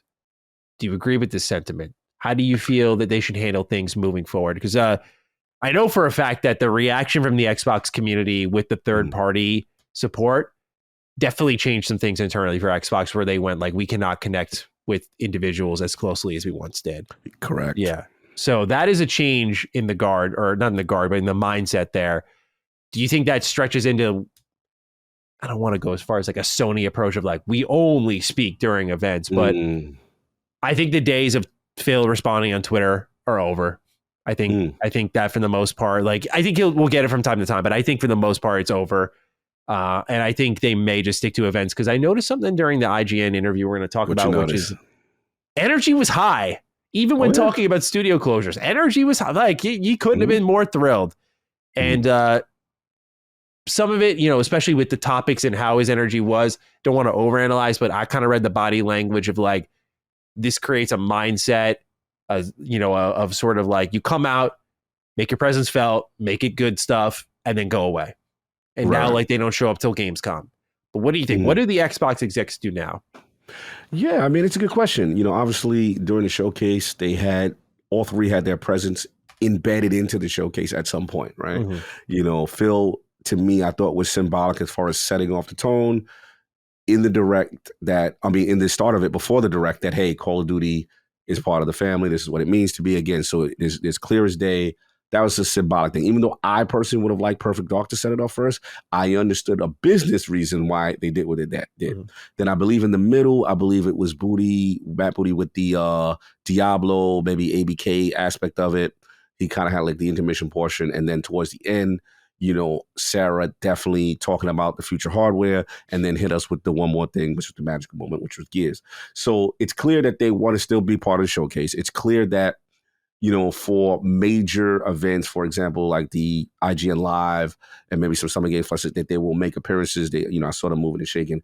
But listen, as much as I am a person who likes to have access to them, there's a point to be made that, hey, maybe they do change the way they operate in terms of being so accessible so that now we only hear from them at these major points. So then there's more catch up to do. And shout out to Ryan McCaffrey. He did ask, some questions to Phil in reference to the studio closures, in reference to, a whole bunch of things that had transpired, in terms of, I know we're going to get into a couple of those things, but I guess I'm of the mindset that you definitely want to minimize statements that could get you in trouble and be used against you later, right? So maybe there is a part that says, okay, you know what? Minimize your amount of contact, only show up for events, and take it from there, kind of thing. Obviously I like when they talk, and I don't like not knowing what's going on, but at the same time, they have to protect themselves because things will be weaponized, especially if they say something that is contradictory. So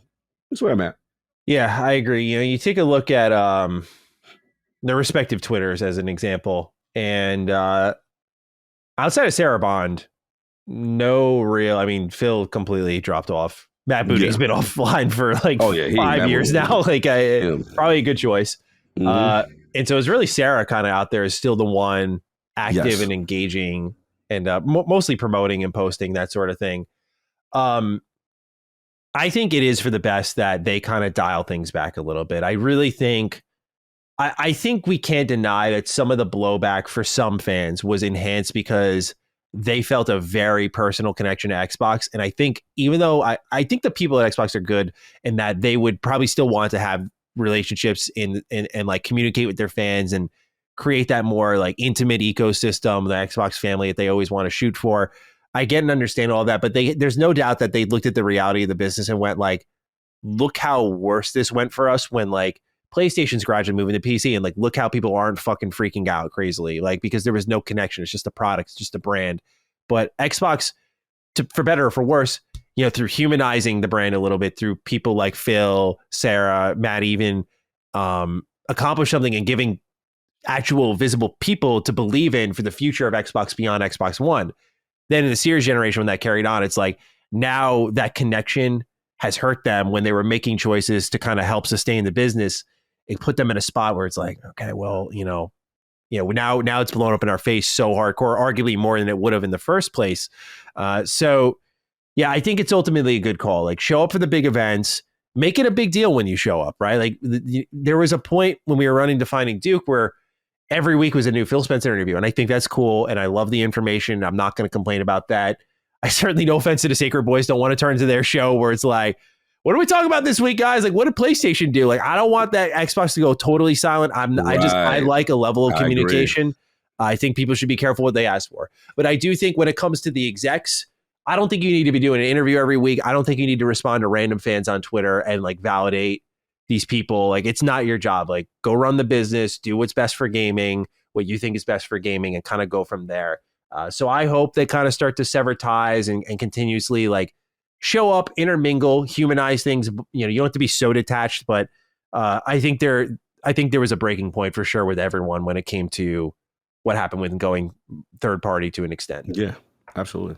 Number one on the news, Phil Spencer did an interview with Ryan McCaffrey, and he tackled a number of subjects. The top I wanted to go through was the handheld rumors. I'm going to read this article here from Pure Xbox, and we'll get into the rest of his replies. They say, if you wondered what's going on there, during the same chat with IGN, Xbox's Phil Spencer had kind of acknowledged these rumors about the existing hardware and handheld systems. While he didn't say or reveal anything, generally speaking, he thinks the, quote, future, end quote, for Xbox in hardware is going to, quote, be pretty awesome, end quote. According to Spencer, there will be, quote, a time to come out and talk more about platform, end quote, but he didn't make any further comments. However, when speaking about an Xbox handheld, hypothetically, during the same interview, he mentioned how, quote, very important, end quote, it would be for a device like this to be able to play the game locally, in other words, natively, rather than with the requirement of an internet connection like xCloud. This follows certain rumors which have suggested a native handheld Xbox system is apparently in a prototype phase, and Sarah Bond has also mentioned how some hardware news we shared around holiday 2024. So while there's no mention of it yet, COG, some teases there. Continuing on, though, Phil had a couple other comments. Talked about games on other platforms. Phil Spencer said, quote, you are going to see more of our games on more platforms, and we just see that as a benefit to the franchises we're building, and we see that from players, and the players love to be able to play, end quote. So more Xbox exclusives going over to other platforms. On the closing of the 4 studios, he said, quote, the closure of any team is hard. Now is the time to focus on the team and the individuals. It's obviously very hard for them. In the end, I've said over and over, I have to run a sustainable business inside the company and grow. And that means sometimes I have to make hard decisions that are frankly not decisions I love, but decisions that somebody needs to go and make. And we will continue to go forward, and we will continue to invest in what we're trying to go do at Xbox and build the best business we can, end quote. And last but not least, record high console users. He says, quote, what I can say sitting here today from our decisions on cloud, on Game Pass, on console, right now we have more Xbox console users than we've ever had in the history of Xbox. We're up double digits every year over the last 5 years on game sales on Xbox consoles. From early on, we would say when everybody plays, we all win. If you sit back and try and frame this industry through the lens of who sold a console today, Xbox is doing something different. It's about creators and players and amazing games coming from them, end quote. So anything here jump out at you, COG? Handheld, games on other platforms, the closure of 4 studios, record high console users. Any thoughts on any of these? Yeah, all 3. Shout out to Ryan McCaffrey. Got a chance to speak to him before this interview. And the thought was like, I don't know why everybody's thinking I'm not going to ask him tough questions. So shout out to Ryan and actually asked the questions that we wanted to hear about. And look, let's get to the handheld first. No surprises here. We were a little early. We thought maybe we might get it, maybe this showcase, but it's clear as day that they still want to do this. For me, the key will always be native. To me, cloud and streaming is great, and all that stuff is supplementary, but having a native handheld and the SKU in that ecosystem is something that's super appealing to me, and I'm curious to see if they would embrace other storefronts, so which it seems that they are hinting to do. So that's good. Let's get to the elephant in the room. The other platforms and closing studios. So to no one's surprise, he definitely addressed that he expects more stuff to happen as far as other franchise and going to other platforms in the future. The way I look at it is their motto is to extend outside of just the basic Xbox ecosystem console base. The question is what titles, and that we still don't have an idea of what the thought process is for what qualifies to be the next. Now, we do know Doom, right? As far as the new Doom is going to be on PlayStation. So again, does that mean legacy because it was already there before, right?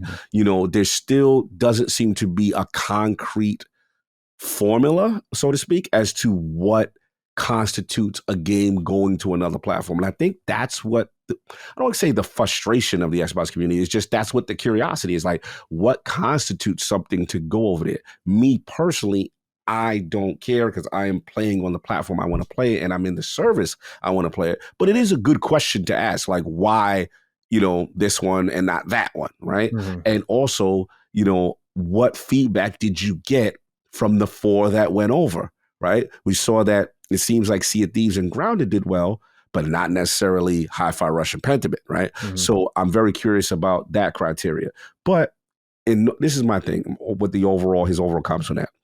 If this is about sustainability of the platform, I'm all for it. So I'm just curious as to still why, right? Like if you get out in front, I think and I've pushed back at them a lot on this. I think because people are like, well, why do you need to know? And I'm like, yeah, you owe it to your base to know why this philosophy change has happened, right? What is the thought process? I think that is fair to ask that because this is clearly not the same thought process that you had prior to, the ABK acquisition. So I think that's fair for them to get in front of that. So we still didn't get clarity there, and I still will always challenge and ask in that regard.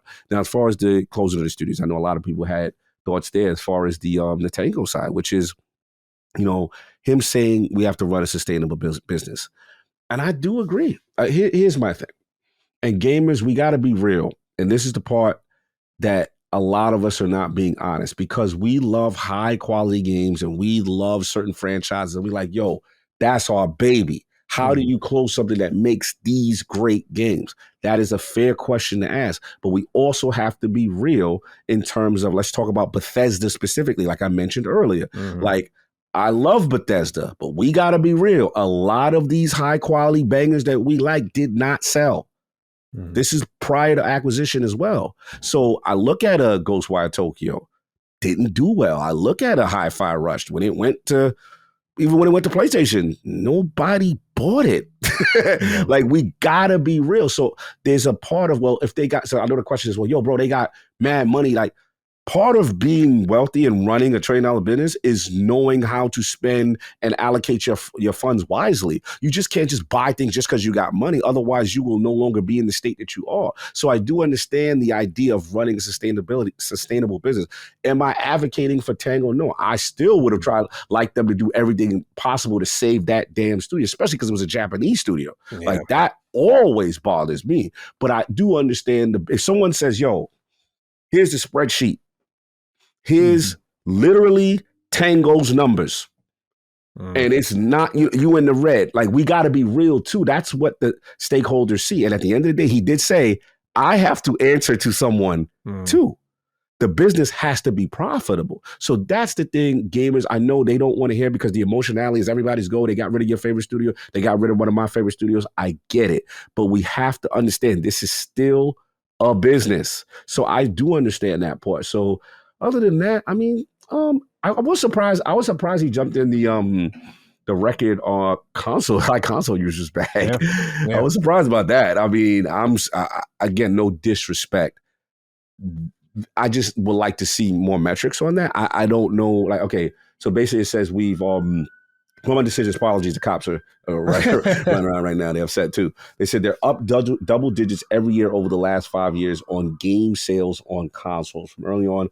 And then he says that, yeah, I guess I just would like a little bit more information on that because, we were under the impression that hardware is not doing well, right? Mm-hmm. So console users, how does that translate into, game sales? I said, we're up double digits every year over the last 5 years on game sales on Xbox consoles. Okay. I mean, I guess we got to take your word. Again, it feels, I can just tell you what it feels like. It feels like the hardware is not doing well. Mm-hmm. That's what it feels like. So, if you're satisfied with that, great. As long as stakeholders and management satisfied is what I care about, because my concern is, and I get a lot of Xbox fans concerned, is that we don't want the console to go away. We don't want to necessarily have you embrace full third party on some levels, unless it's an absolute, there's nothing else you could do. This is the only way you can save the business kind of energy, kind of thing. But that's where I'm at. I'm very curious where you feel about that in particular. And then obviously the other things Phil had said in this interview. Yeah, on the 4 studios closing, I don't think there's anything. I've said this before. I don't think there's anything he could say really to make it feel better for fans, especially when you take a very straightforward business approach. Like, I had to do what was right for the business, even if I didn't like it.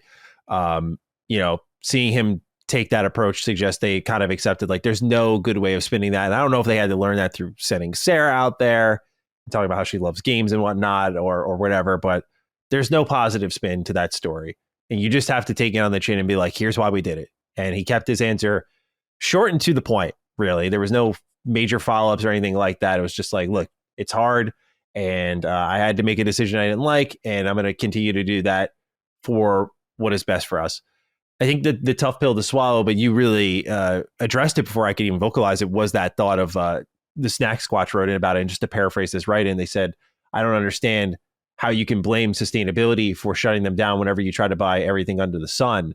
And I think what you said makes a lot of sense, though, is that, they do have the money to keep all these, they have the money to keep a lot of companies afloat, even if they're not making money. But I think that's how you get to the $1 trillion, is how how to spend it and not spend it, and where to shut down and where to invest. And that's unfortunately the game of it. That's, again, I think people can mistake that as like advocation. I'm certainly the first to say I was extremely mad, and so was Cog, about what happened with these 4 studios. But if they continue to insist that this is a sustainable business measure, and it what I'll say is, because I call in the question, like, okay, at that point where we were in that moment, after everything that happened with Xbox and the questions about third party, this was felt like the millionth straw that broke the camel's back. Like, okay, now you've just shut down 4 teams. I think what's helping take this on the chin, not just because it's mixed with the good news of the games, but seeing how much else is out there, maybe helps for some people contextualize, like, okay, yes, we lost these studios, and yes, that can be awful. But like I said at the end of the last episode, like, you can still be upset about that and recognize, like, hey, there's a lot of good shit on the way. And again, still more in the loss of Tango, Arcane, Roundhouse, and Alpha. You can still do that while being like, okay, at least there's a lot of shit still on the way. It's not like they chopped them down and this is a dying brand that had nothing else to offer. It's like they chopped it down, and we just all talked about last week how there's an abundance of riches. There's a surplus. There's where are they going to show this and that when we already got all of that? So it's not to try to spin the news in a positive direction just because we got games all of a sudden, but I'm not going to do what I originally did, which is kind of like bite onto his word and see what we can work with here. I think the facts will speak. And so really now I think it's about delivering. And it's like, okay, if this is sustainable, like you've said this as the reason for the layoffs, which we've seen all of the tech industry go through. It's like, okay, if you've done all of this to stabilize and make it sustainable, if this is what's needed and you can keep it this way, then not is it a price I wanted to have be paid? No, but at least then maybe we can move forward with better knowledge, more sustainability in the industry. And that's what I think great leaders should do. So let's see how Xbox goes from here on out. And I think reevaluate in a couple of years' time depending on how these games are handled. Now, more positive stuff, because I don't really have any thoughts on the console users, because it goes back to what we said. The user count, it's like, okay, great. Like gaming's the biggest it's ever been. So I hope it's the biggest numbers you've seen for Xbox consoles, especially because your family of systems now is just so interconnected. Like you could have an Xbox One and with streaming tech, like experience what's on a series console. You could. It's not ideal, but you could. And so I'm looking more at things I could have comments on, like the handheld. This is an inevitability, dude. I mean, we already knew it, but this is like, you watched the clip with him talking to Ryan, the way he was kind of reacting to it and sharing information. Like, yes, it's very important that things are native. You don't want to put the cart before the horse here, but maybe suggesting that this handheld of Xboxes that, again, is inevitable, will have some sort of native support. It's very exciting, by the way. Like that is, for a lot of people, I think, going to be the big purchasing decision right there. Like, for example, though, the PlayStation Portal is doing really well for PlayStation, and that's a not native handheld at all. It's just a $200 accessory to your PlayStation 5. So I'm curious to see how Xbox, who I think is more fit right now for that handheld environment, thanks to their streaming tech, does if they have this handheld with also native capability. It's a really exciting time just to see what they can do with that. And then if they could bring back like back compat in a meaningful way and kind of tie that in, they'd be cooking. Because like PlayStation's doing some really cool stuff with back compat. I don't know if you saw, but they brought back Sly Cooper 1. Oh, wow. Star Wars Clone Wars, Tomb Raider Legends, and next they're doing Daxter. And they're taking all these old games and they're re-releasing them as part of the PS Plus catalog, but they're like giving them trophy support, new controls, and like little twists here and there. And I think examples like Tomb Raider Legends are like how it shouldn't be done. Like it looks terrible. Like you should go check it out. It looks terrible. But games like Sly 1, specifically Star Wars Clone Wars, like these are great examples. And I would love to see through this handheld and back compat and cloud streaming, Xbox kind of go in a similar direction. I think it could be a really special mix, because a lot of people are hyped for just on PlayStation side of the fence for some really old stuff, and it's kind of cool. It's like, I want Xbox to have that because they have a massive library of exclusives that they could tap back into as well. But I think the handheld being a home for that sort of thing would be sick, as it's part of that shared ecosystem. So I'm very hyped on the handheld. I know you didn't get a chance to really talk on that much. So what do you think about it?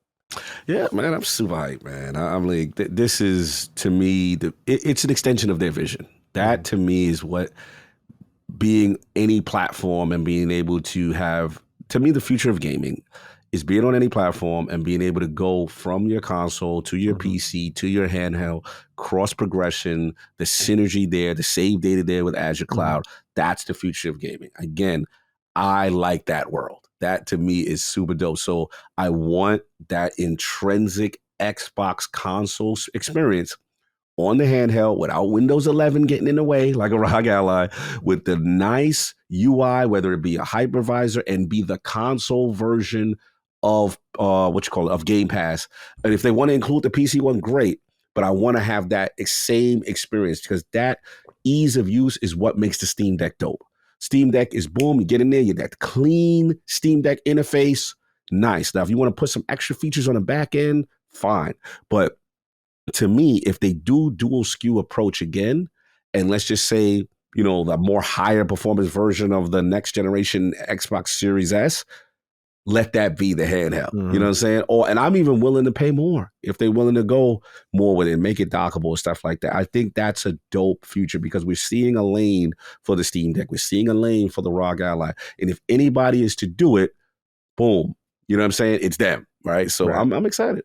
Mm-hmm. Yeah, I'm very pumped for the idea of a native Xbox handheld. It's just get on with it. Announce the damn thing already. Yeah. So we're a little early. That's all. I think we're a little early. Yeah. Hopefully it is the announcement for this holiday. I imagine since they got all those digital consoles out during the showcase, it's like, okay, what else is left? And so do you think, let's pick our shot a little bit here.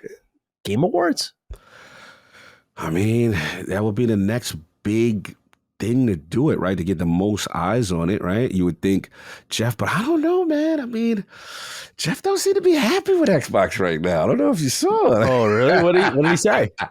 Well, there's two things. I give you some inside baseball. I give you what happened. All right. So the first thing is King made this aware to me while he was actually at the Xbox game showcase in the theater with us. Mm-hmm. And during the middle, he kind of like abruptly got up and left. So I didn't make nothing of it. I'm like, all right, man, to use the bathroom or some other appointment. Who knows, right? So King being King is like, oh, he's pissed. I'm telling you. So I'm like, he ain't getting nothing. Because I will say this, I interviewed people with King prior to going into the Summer Game Showcase, and one of the questions I asked people on the line was like, yo, what do you think Xbox gives Jeff? Right, for the key leads, right? That's the most eyes. So everybody was kind of like, yeah, Xbox is going to give them something. PlayStation. So surprisingly, right, we saw the key leads. There wasn't really much given, and then even the third party reveals, like the Dragon's Age, Veilguard, Assassin's Creed, a lot of that stuff was on Xbox's stage. So it was interesting that we have to admit, Jeff's show was not rated the highest this year, right? We have to admit it wasn't, it wasn't very good this year. It wasn't to my liking, to be honest. Yeah. Other people liked it. God bless. It wasn't for me. It was like a strong 6-7 to me. But now we fast forward to the comments made about the Emergence Day trailer. I don't know if you saw this. So apparently after the trailer went up, Jeff put out a statement kind of like, this was produced by Blur, who did it was CGI. And I don't want to say it was dismissive, but it was kind of like that wasn't representative real. This is a CGI thing. And Coalition got on his head. Like the tweets went out. I'll send you the links. And they were like, oh, no, bro, this is in-game assets. This was not like, don't try to minimize what we did as this is not represented. And then they even said to the point, if this was PlayStation, you wouldn't do that. So, bro, it's contentious right now, and the community I missed that completely. Yeah, bro. People got a hold of this, and I was like, oh wow, I did not know about this. So yeah, this is a thing, and just if you Google, Keighley and Coalition or Gears of War Emergence Day and Jeff Keighley, you see what comes up. It was a bit contentious, and you saw developers goes on about it, really fighting for, you are not going to do this to us on what we created. This is going to be a full representation of Unreal Engine 5 by the Coalition. And what you see here is and they said, we've done this before with other Gears trailer. So don't do that to us. I was like, wow. So yeah. Was this the Coalition's account? Like, no. It was an individual developer. I will send you the tweet. Give me a second. Interesting. Emergence Day developer. Hold on. I had no idea. So so there's a little beef there. Okay. Yeah. Hold on. Here we go. Microsoft backs. Yeah, over the trailer. Let me see. Here's the link from PC Gamer. Change that, and then we'll get to the individual tweets, and I'll get the gentleman's name. Hold on one second, because that was what kind of set it off. And then he got what's what the Twitter tells you when they say your tweet was not factually. Oh, the note. Yeah, they hit him with It got the statement from Blur or whatever. So yeah, so first it was Guy Welch. He was the first response, and he's the marketing director. And he was like, "Glad you liked it." You said Blur. So he took the diplomatic approach. Blur developed the trailer hand in hand with our team Coalition using Unreal Engine 5. The trailer is developed with in-game models, textures, environments, and props that players will see in the final game.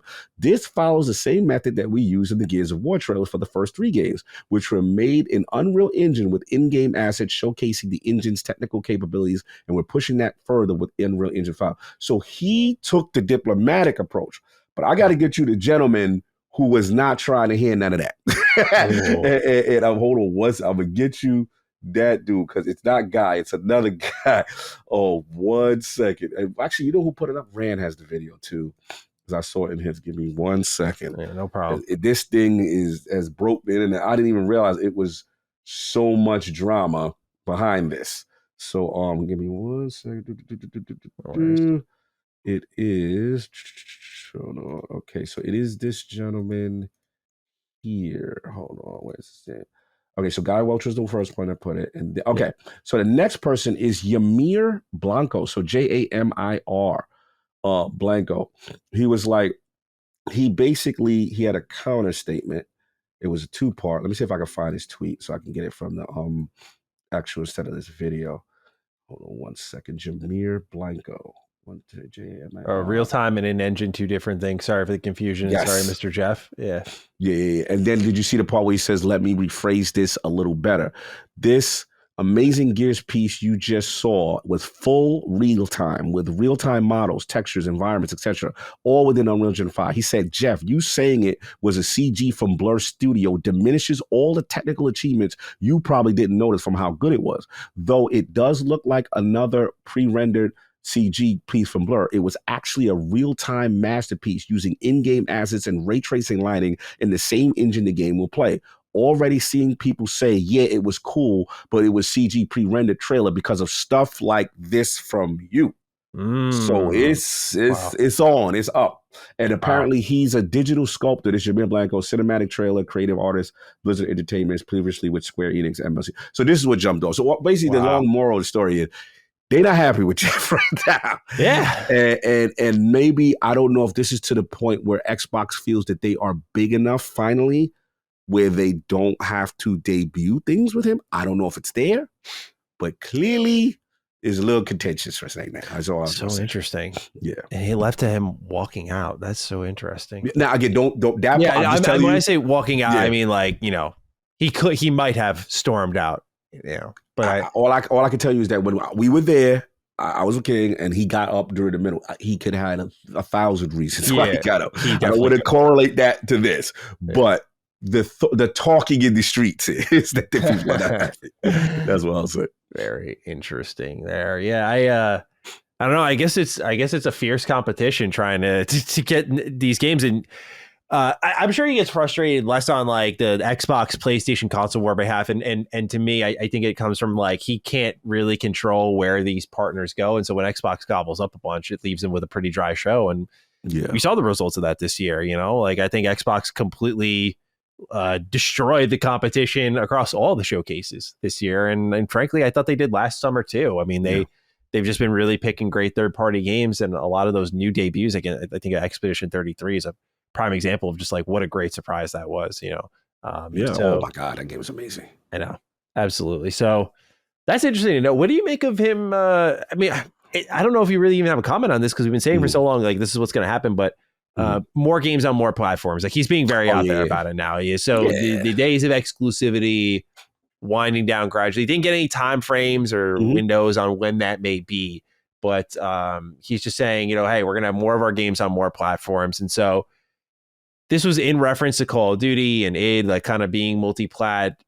Do you think he was just speaking generally, broadly? Do you think this has anything to say about what's going on with like Starfield or Indiana Jones? Like what was your takeaway from this one, if anything? Here's my thing, and I just got to be real. Like prior to this showcase, I have so many people in my DMs. I got so many insiders, rumors, and they were telling me definitive things that were going to happen, right? So I'm like, okay, I'm bracing for impact. You know, they've kind of left the door open that everything can go everywhere and expect it, right?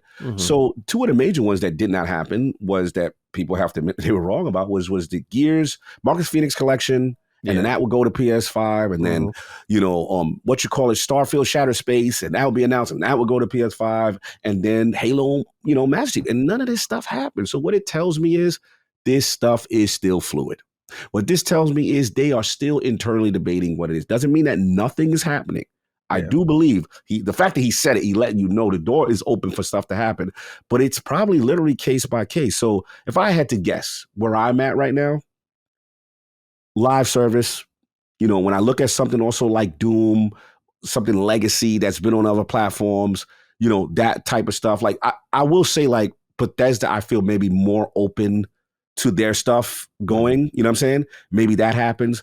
But I'm also treating this like Final Fantasy remake to Xbox energy.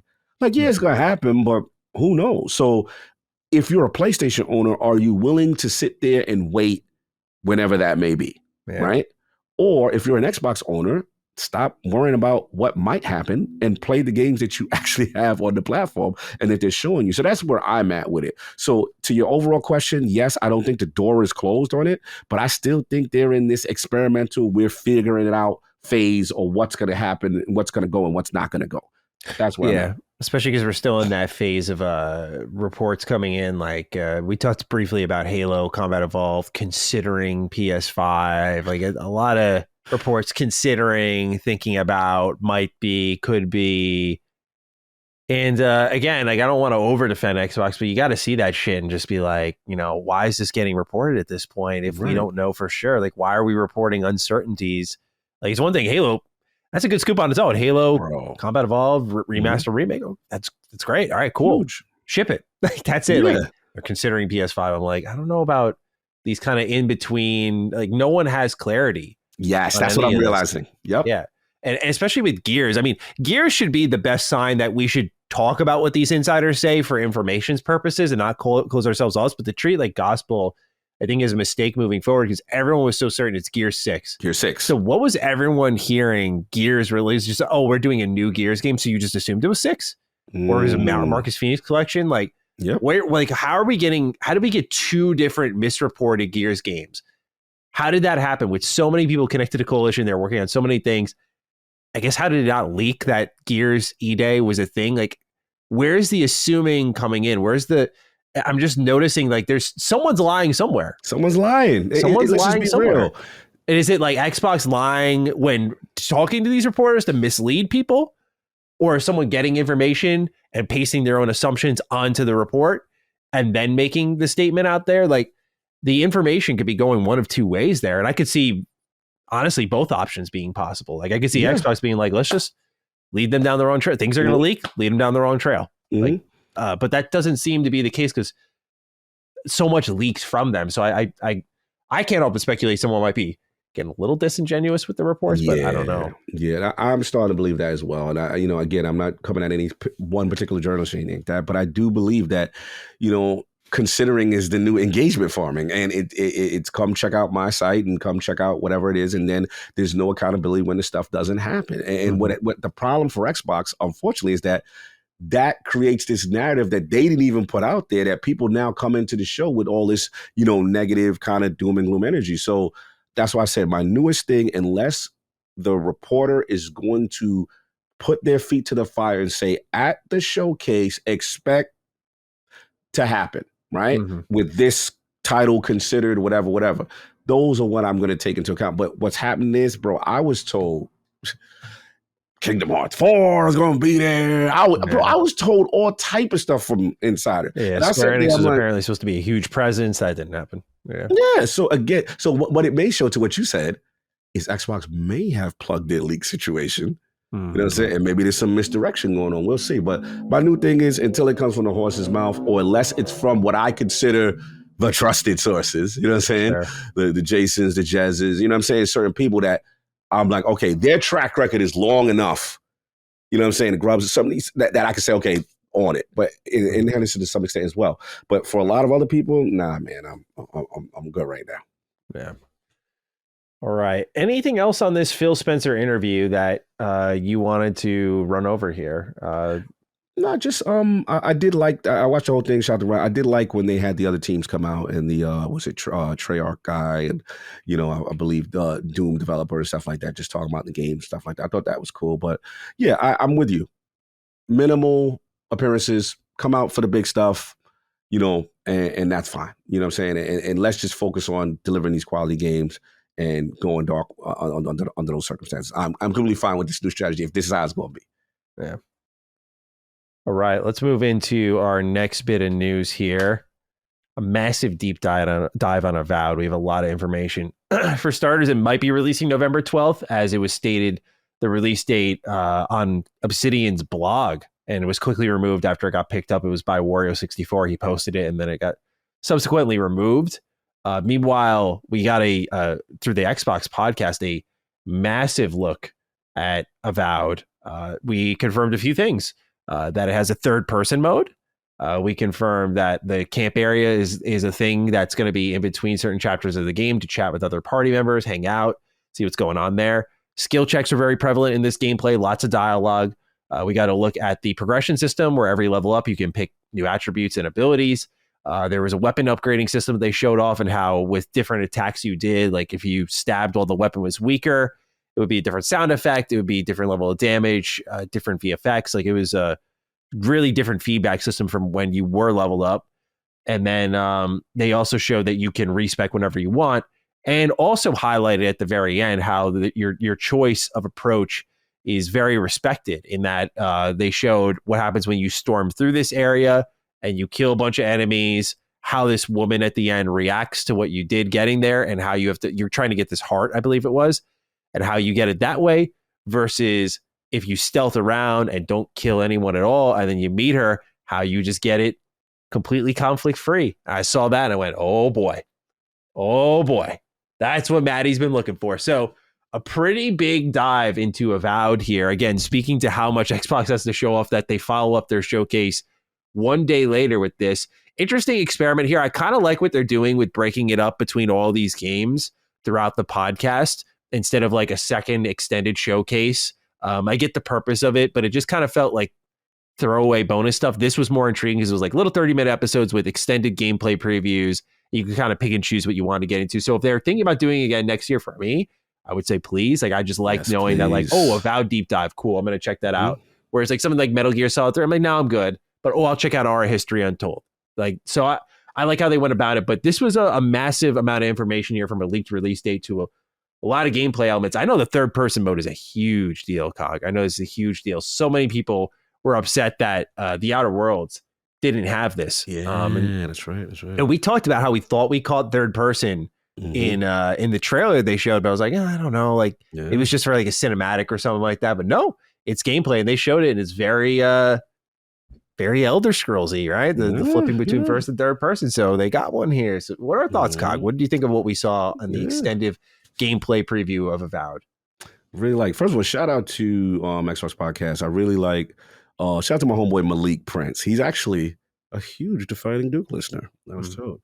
Yeah, but no, salute to him, man. I like this format because it's clear that there's not enough time in the main showcase. So now you get the deep dive. And what I will say is that Kerry Patel really answered some questions that I needed, right? So the first thing was my major beef with the earlier showings, the impact of the hits. Finally, we don't got that butter knife action where it don't feel like it's doing nothing. Now these little toadstools, you see them little toadstools getting in there? They try to rough you up. So I said, all right, so now you bang, hitting them upside the head. You feel the clanking. You're like, yo, your weapons are not strong enough. You still got to do some upgrades. So you see the weapon upgradable aspect. Camp area, having those conversations. I'm thinking of Baldur's Gate. I'm thinking those type of quest games where you kind of have that banter. She also alluded to banter between not only you and the characters, but the characters themselves with ideologies and different things that they may disagree or agree with you on. Love that. For me, classic Obsidian skill checks on choice based on, I saw a flirtation mechanic when I forgot the type of race that this. Oh yeah. She's a little loose, and one of them was because his strength was up. He was like, "Yo, I could, you see my muscles, girl." So I was like, "Okay, we've got things that are based on your attributes that allow different choices and stuff like that." Classic Obsidian stuff. The respect was very welcome because, again, you have all these abilities, all these styles. You go, traditional sword and shield. You could do a little gun. You could do your sorcerer stuff. But I love the ability to respect in this kind of world. But she said with a cost. And then ultimately what you said, the key thing for me was I'm going to call those tree spirit beings. They're in the living lands. The first attempt at the playthrough, they go through, they're killing everything in sight. They're killing these people. You get to her.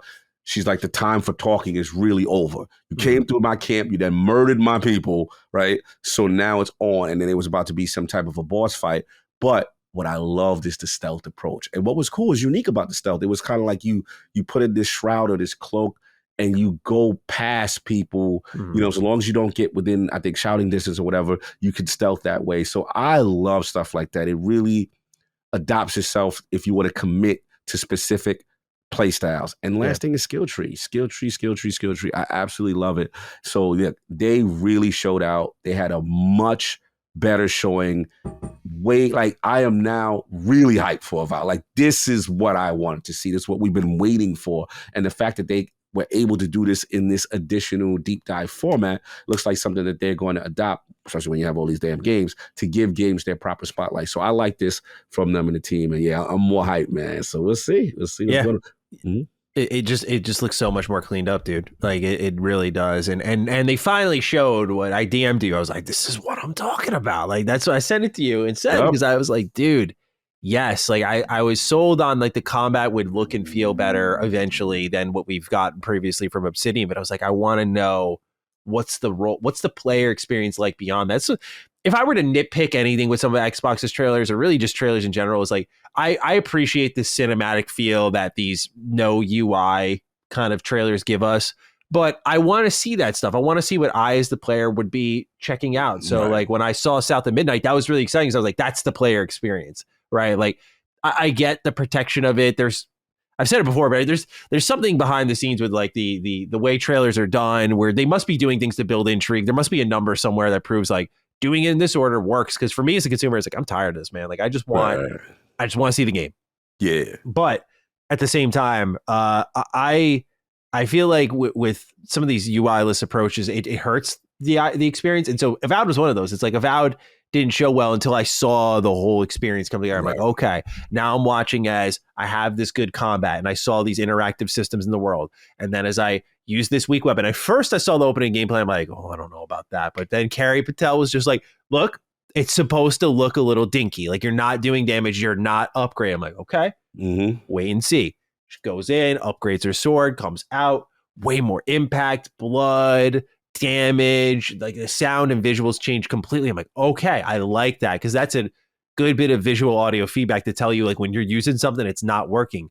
I think that will help in combat because when you're playing Avowed, and you know, we saw when the developer direct happened, there's this quick swap ability, and you can even see in the gameplay, like just switching between fire spells in both hands to like just a sword, right? They're switching between all of these options, and when you are having all of that going on, you might have certain moments where you're testing different weaknesses on an enemy, and if you like do one, it gives you that feedback. That's what it's so good for. But I don't think it shows well. So having all of that kind of come together, I feel like this was the developer direct. I kind of expected like, here's how you level up. And they're going through the skill trees and they're like, yep, you know, you got all these different options. Here are these play styles play out. I'm like, okay, cool. Love different options of approach. Here's how they affect the story. I'm like, dude, yes. And it's in a non-spoiler way. I'm like, oh, you got a heart, but one way was more aggressive than the other. Oh, here's this spell that you can use that brings you into this completely different area of the world. And as long as you don't engage with enemies, they won't see you. Like, great. But oh, you can also stealth inside like this hidden grass over here. Like, there's just so much depth to it. And then they just drop a third person mode on top of it, which is like a huge deal. A huge deal. Not to overhype it, but I distinctly remember with the Outer Worlds, so many people would not stop until Obsidian added a third person mode here. Yes. It was the same thing with Cyberpunk, by the way. Like these first person games, people want to be able to flip between the two. Like Bethesda Game Studios has always been a leader in that. Yes. Because people love just switching between the two. Like, oh, I got new armor, third person, check it out, go back to first person. Like for some people, it's that simple. Others will play just in third person. But to see a third person mode in this game, I'm like, how didn't y'all promote this sooner? Like this is a big deal for a lot of BGS fans out there who always go over to the Obsidian experience. So I feel like they should have marketed that a little bit sooner. Yeah. But yeah, nonetheless, again, it may have spoken to just like how much time they had versus how much there was to show. But it's really turning out well. I mean, it looks great. The magic looks awesome. I love how she like at one point burnt down this like whole entire set of logs and it opened up an area to explore. It looks really good. It really does. Like I already was sold on it being a Maddie game, but now it's like a polished looking Maddie game. Like, okay, nice. Do you think the November 12th date is going to stick, looking at what we just saw, if that date ends up being accurate? It's so funny. They may still be cautious because, remember, 15th is Shadows. That's real close to Assassin's Creed Shadows, man. I don't know if you want to play with that one. Call of Duty is a couple weeks before that. Yeah, because Call of Duty is Microsoft Flight Simulator is about a week later, but that's a different audience. Yeah, when's Flight Simulator is? I mean, when's Call of Duty? I thought it was 25th. October 25th. So it's like the week. Yeah, man, they got to be careful. They're kind of sandwiched. Yeah, man, you got to be careful. So there's a part of me that's like, maybe that's another reason why they're holding off. Maybe that's a tentative date because they did what Obsidian said. They're finished. They're just doing polish. Yeah. That's my understanding. Yeah. So I think they're playing strategic. That's why I think we're not seeing release dates yet. They're waiting for the other shoes to drop for them to kind of fit in pocket. But yeah, I would say be careful of Assassin's Creed Shadows. That's it. If I was you. Do you see a reality where both Avowed and Indiana Jones come out this year? Because I feel like it's got to be one or the other gets shifted, right? Like I don't know if even as a consumer we need that much right now out of Xbox. Right. I know some people will think that's like ridiculous, but right. I think realistically, when you look at play times and player engagement, like we're all playing games a lot. Like I'm sure people listening to the show are playing games a lot. So it's like we're all making time for this thing, but do we have enough time for a new COD and then Avowed and then Indy on top of Flight Sim, on top of Ara? And I know these are different audiences in some cases, but Starfield expansion, your third party deals, like, oh, we're going to do Dragon Age. Like, like what? I just feel, at a certain point, you have to be considerate of not only the competition, but your own work. And so I feel like it's got to be one or the other at this point. It's just so much content. But because even as someone who does it full time, I'm like, who will have time for all of these this? Games? I know. And I mean, that's the thing. The thing is, if Indy could have been able to drop earlier, that changes things. But then the rumors were kind of like December. And I'm just like, I don't know, man. So there is a feeling that maybe one of those two should move. Yeah. And make just by nature of like, even if they just get extra time, right? Yeah. Just to chill for a month or two. And then, all right, you go in February now, we're going to skip the holiday period for you. I don't know. I think that's good for Xbox. You have a top of the year game. Like you have a great opportunity to have a top of the year game. And both these titles are extremely compelling. So I'm like, you have two phenomenal options. Every year you're going to have a locked in holiday banger in Call of Duty. Okay. So now you have a top end and a back end. What are you going to fill the middle with? And then 2025 starting to shape up, obviously with South of Midnight now putting their foot down as far as there. Fable now putting their foot down as far as there. So we start to get the roadmap there. They're an interesting decision. Yeah, I don't envy them on this because they have to be careful. The last thing I want is what I consider the Battlefield 1 Titanfall 2 dilemma. That's what I'm talking about. You put stuff out way too close, it cannibalizes it gets lost in the sauce, and it'd be a quality game that no one really checked out. And that's the thing I worry for them. Because the only thing I can think to justify it is like, oh, we need continuous content because that'll keep monthly Game Pass users coming in beyond Call of Duty potentially. And I'm like, maybe, but if we look at it from a game, forget the third party. Maybe they just say, we're not going to worry about Dragon's Age or whatever because we need something for Game Pass. So then we still got to look at. Then we still forgetting Shattered Space. Yeah. Right. Shattered Space needs to drop in. So we got to look at. So October. Who's claimed October? Let's just look at it from the Game Pass standpoint. Oh man, there's a new Sonic game. There's Metaphor. Metaphor is not Game Pass though, right? Oh, sorry, you're talking just Game Pass. I apologize. I'm just looking at it from a Game Pass subscriber standpoint. That's what I'm curious about because there's a part of me that's like Flight Sim. When do we get a month for Flight Sim? I'm bugging on Flight Sim. I'm trying to find. We did get a release date for Flight Simulator. I think it's November 19th. Wait, so they're November? Yeah, Flight Sim's November. Wow, so they claim November. Yeah. Tentatively, Indy is December. Mm-hmm. October is COD, right? Then COD came. Black Ops 6 came in October. Yeah. You can't play around with COD. And then, yeah, man. Well, I guess if Flight Sim, I guess they may look at it like they're two different audiences. You have Stalker 2 in September. Oh, so they got September already. See, it's shaping up. Yeah, September's already claimed. And that's been long in the making, so you have to wonder about that. Yep. It's...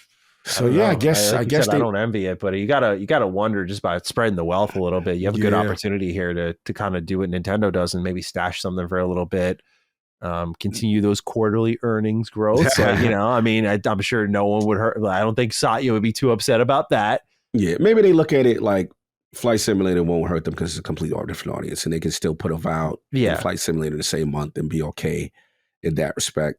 And then, maybe they already got it. Maybe it is just literally that, which is September Stalker, October Call of Duty, November Flight Sim and Avowed, and then December Indiana Jones with the thought process that you need consistent bangers, every, month or whatever in Game Pass now that you're a part. Because they anticipate a huge spike once Call of Duty jumps in. Right. So maybe they just want to keep this momentum going. Maybe that's the thought process, even though I personally don't like it because I don't want them to miss the Game Awards. And I don't want all that clutter so close. But I have to think at them as now Game Pass is the platform, and you need to support that. So maybe that's the thought process. And this is an insane question, but I'm just trying to exhaust every option of thought we have. Is like, do they get everything out now so that they can kind of regulate, because they're still anticipating just a massive flow of content? It's like, oh, we still got Towerborn, we still have games like Contraband, we still have Good point. State of Decay, Perfect Dark. We still we need to just get these out eventually and kind of like let the schedule settle a little bit. So will it require a flurry at one point or another? I still think, maybe you don't go full Nintendo and like Avowed's announced for 2024. Like, you've seen a lot of it and you hold it for 2 more years. I don't mean something like that, but I wonder if there is maybe a rationale to like, do we just get these out, see how they do, and we're going to re-release them later potentially. So maybe that's also part of the decision making there. Like, maybe we're going to think about considering bringing them to PlayStation. Considering. Like, do you decide, it needs a second, like, Avowed needs a second shot in the arm. Like, we released it in a spot where it was really crowded. No one really played it. Okay, let's bring this out to PlayStation next November with like DLC or something like that. Maybe they consider that. There's so many options, and I would love to be a fly on the wall on the decision making behind this, right? I would love to see how they're going to narrow down this fall, because maybe it all stays, but I just feel like you got to at least move one out of the way, especially like Starfield could potentially be wary of something like Dragon Age and maybe even Stalker. It's like, where does that fall? That's going to be a big draw for your at least currently established fans. Maybe it will be a Game Pass draw, but that's like the first expansion for your biggest exclusive this generation. You kind of want that to be not only a big deal, but like start the rebound. You know how strong the rebound is, so you got that in mind. And we've gone down the list a multitude of times, but holiday's always crowded. But I think what's interesting is it's mostly crowded by Xbox stuff, so they can kind of be their own worst enemy here if they're not careful. So it's gonna be interesting to see how they handle it all. Don't envy them in this position. No. All right. Well, that's the news, Cog. Good chats all around. Let's get into your Game Pass pick of the week, and we'll wrap it up with a final question. What have you selected, sir? Look, man, all these grown man tears made me go back to the essence. It's time, y'all. It is time. Listen, I understand it's Emergence Day. If you want to crank up that remastered version of Gears, play the classic story, Marcus Phoenix Dom, I get it. But you frauds that did not play Gears Tactics, you frauds, which was the original prequel that I told people this game is amazing. And again, what's dope about the game is, again, 12 years before the original Gears of War. So I am now confident with Emergence Day, you going to see the GOAT. My man, Game DS. Okay. This is the man right here. Yeah, let me tell you, like this, people don't realize that the production value, shout out to Splash Damage. Shout out to my man, Giuseppe, who we've had on from ILP way back when Gears the Tactics launched. This game was co-developed with them and then the Coalition. If you want to talk about high production value, amazing narrative in a turn-based game, cinematic quality that rivals Gears 5, that good.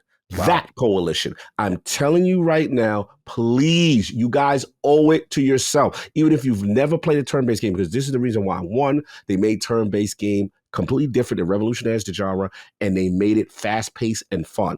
Everything that is classic Gears applies here. Getting behind cover, classic Gears applies to this turn-based thing. But the thing that makes it dope is that it's the overwhelming forces of the high. You have more enemies that you could deal with.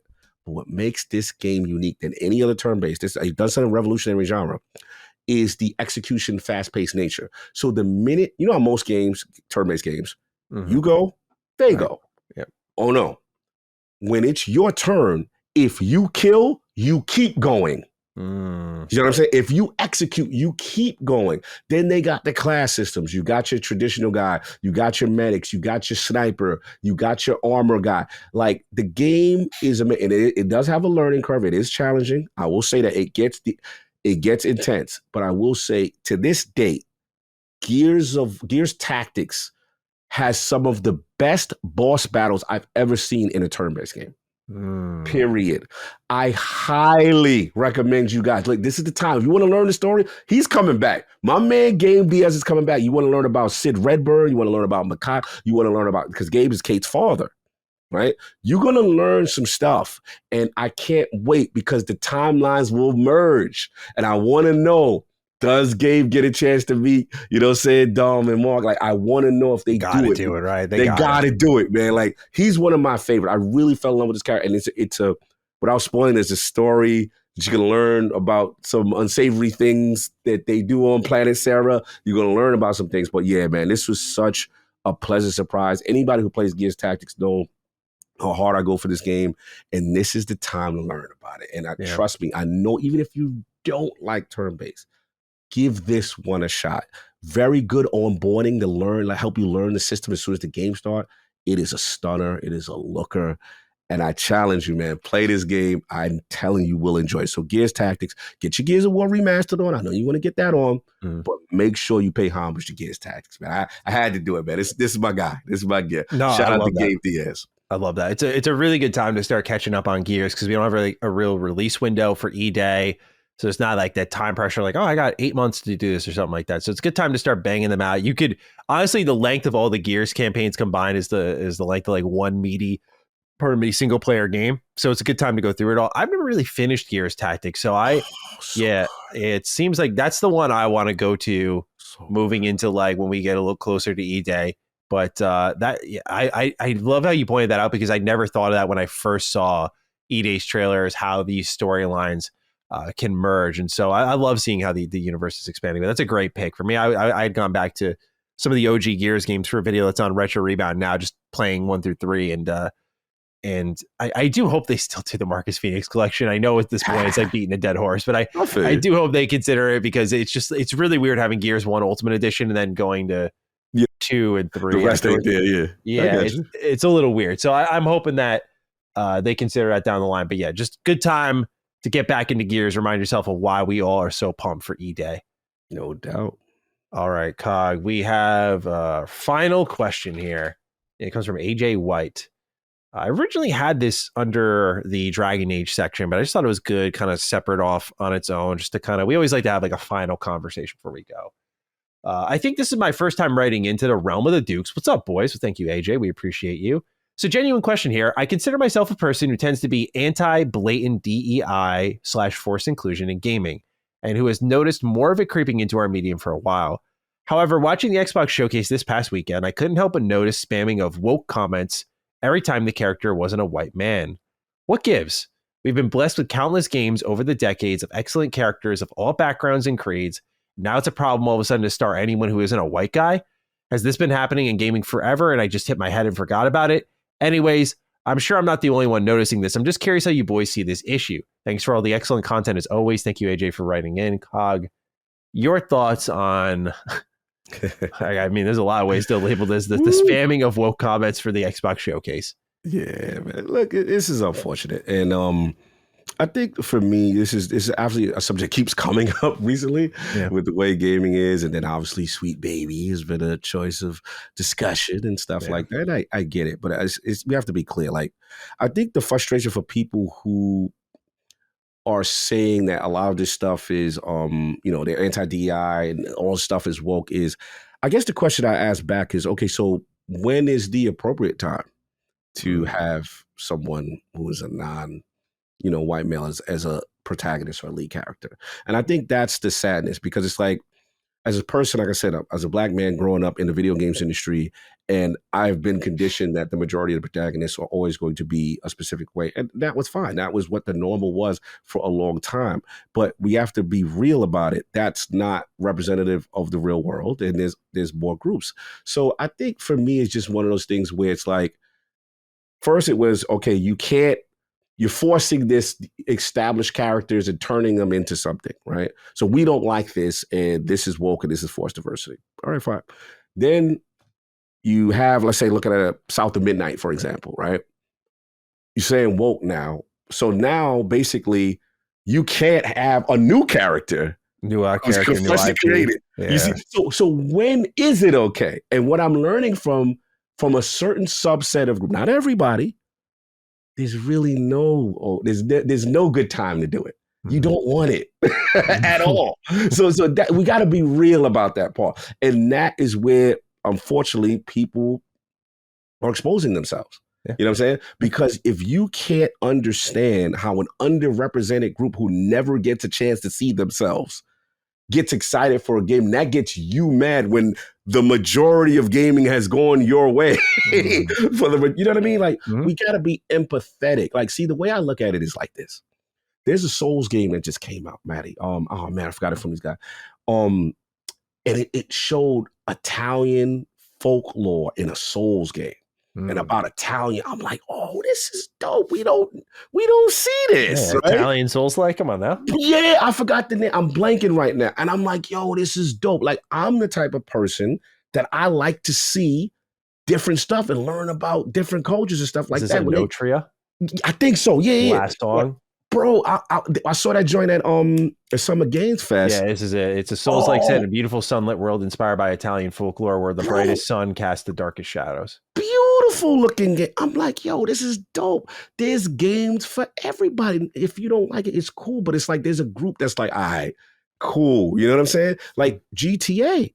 Right, bro, we seeing some things we never seen before. And then we getting Miami and stuff like that. So again, my thing is gaming is for everybody. This is supposed to be the thing that brings us together, right? This is the one thing where the nerds can say, yo, this is ours, baby. This is what we do. But we don't want to see representation of everybody in all of the, in this genre that we love. It's just very weird to me to try to gatekeep something, you know what I'm saying, for yourself. So that's where my pushback is. I want to salute AJ White for this because, you know, obviously, he himself saying he's a white guy, and he's saying like, yo, he even admits like, yo, I'm not the biggest, forced inclusion gaming guy, but he's starting to notice this trend. And that's what I'm trying to say. Like, guys, we just got to be cognizant that, look, gaming is for everybody, right? If this particular thing ain't for you, that's fine. But there's somebody that's really going to look for it and be excited about this. And just to label everything woke and everything that, to me, is lazy and broad stroking. I'm gonna be honest, and we got to be better as a community as that.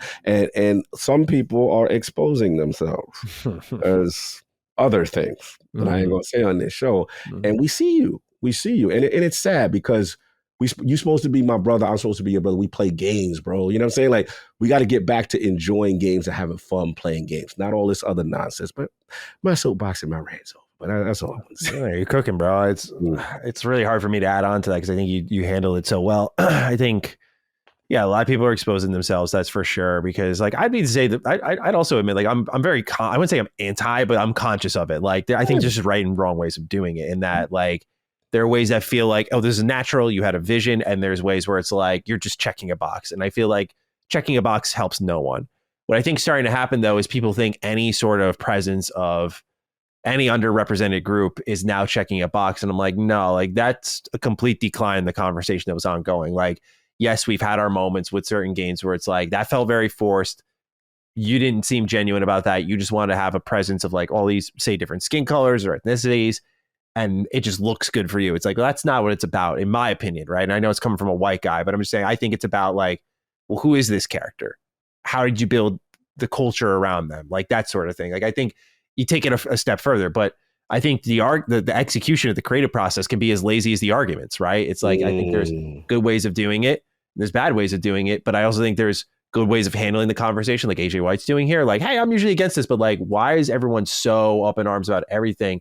And then there's bad ways of handling, which you mentioned, Cog, very well, like the broad stroking. And it's a weird conversation because like even Dragon Age, which maybe isn't the best example because I know BioWare is like a very progressive company, but I look at that and I'm like, I didn't get any of that feel personally from the trailer. And, I don't know if I'm like just overly sensitive to it, but I'm not like consciously on the lookout for it. But I think when I feel it, I know it. And I'm like, okay, that felt forced, or maybe that was good. But I didn't get that feeling at all with Dragon Age, but that's all I saw about the game. And I'm like, I don't Did you really notice they had the right custom character? Yeah. So to let you know that, yo, you got the option to change. Yeah. Like, this isn't the only Rook. And right.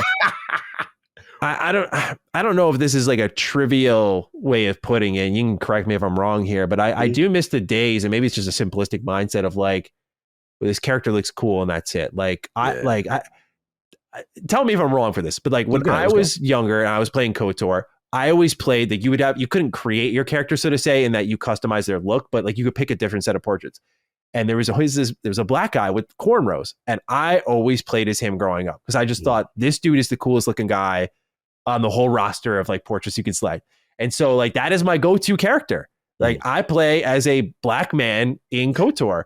And again, I don't know if that's like wrong, but like I was like, he's cool looking. And like that's what I've always thought gaming is about with the art and like the character design is like, who's the coolest looking? Like it's not about skin color or anything like that. I think representation is important, but like I think we can help by simplifying things at times. And maybe just that was like kid me, but it still applies to it. I'm like, damn, it's a fucking cool looking character. Like it's, but yeah, I don't know. I see this constantly for so many games I cover. Like we saw it with Starfield with like the character that I think I'm pretty observant of this stuff. I didn't even register this one character during the Veilguard quest line was transgender. It seemed seemed like a very good spin on the idea, like very creatively driven. Like, yeah, this is a character that's kind of like swap genders, but like here's how it happened and here's how it affects the overall structure of this narrative in a very important way. And I was like, that's so well handled.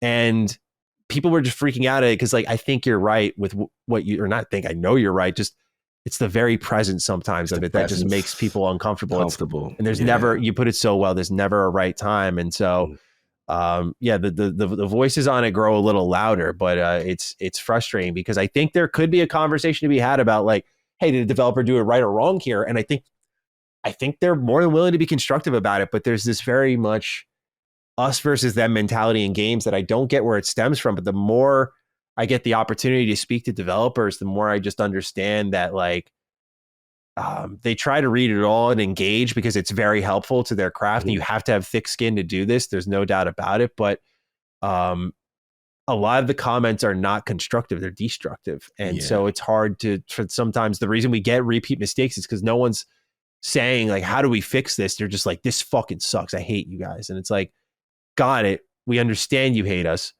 What can we do to do better next time?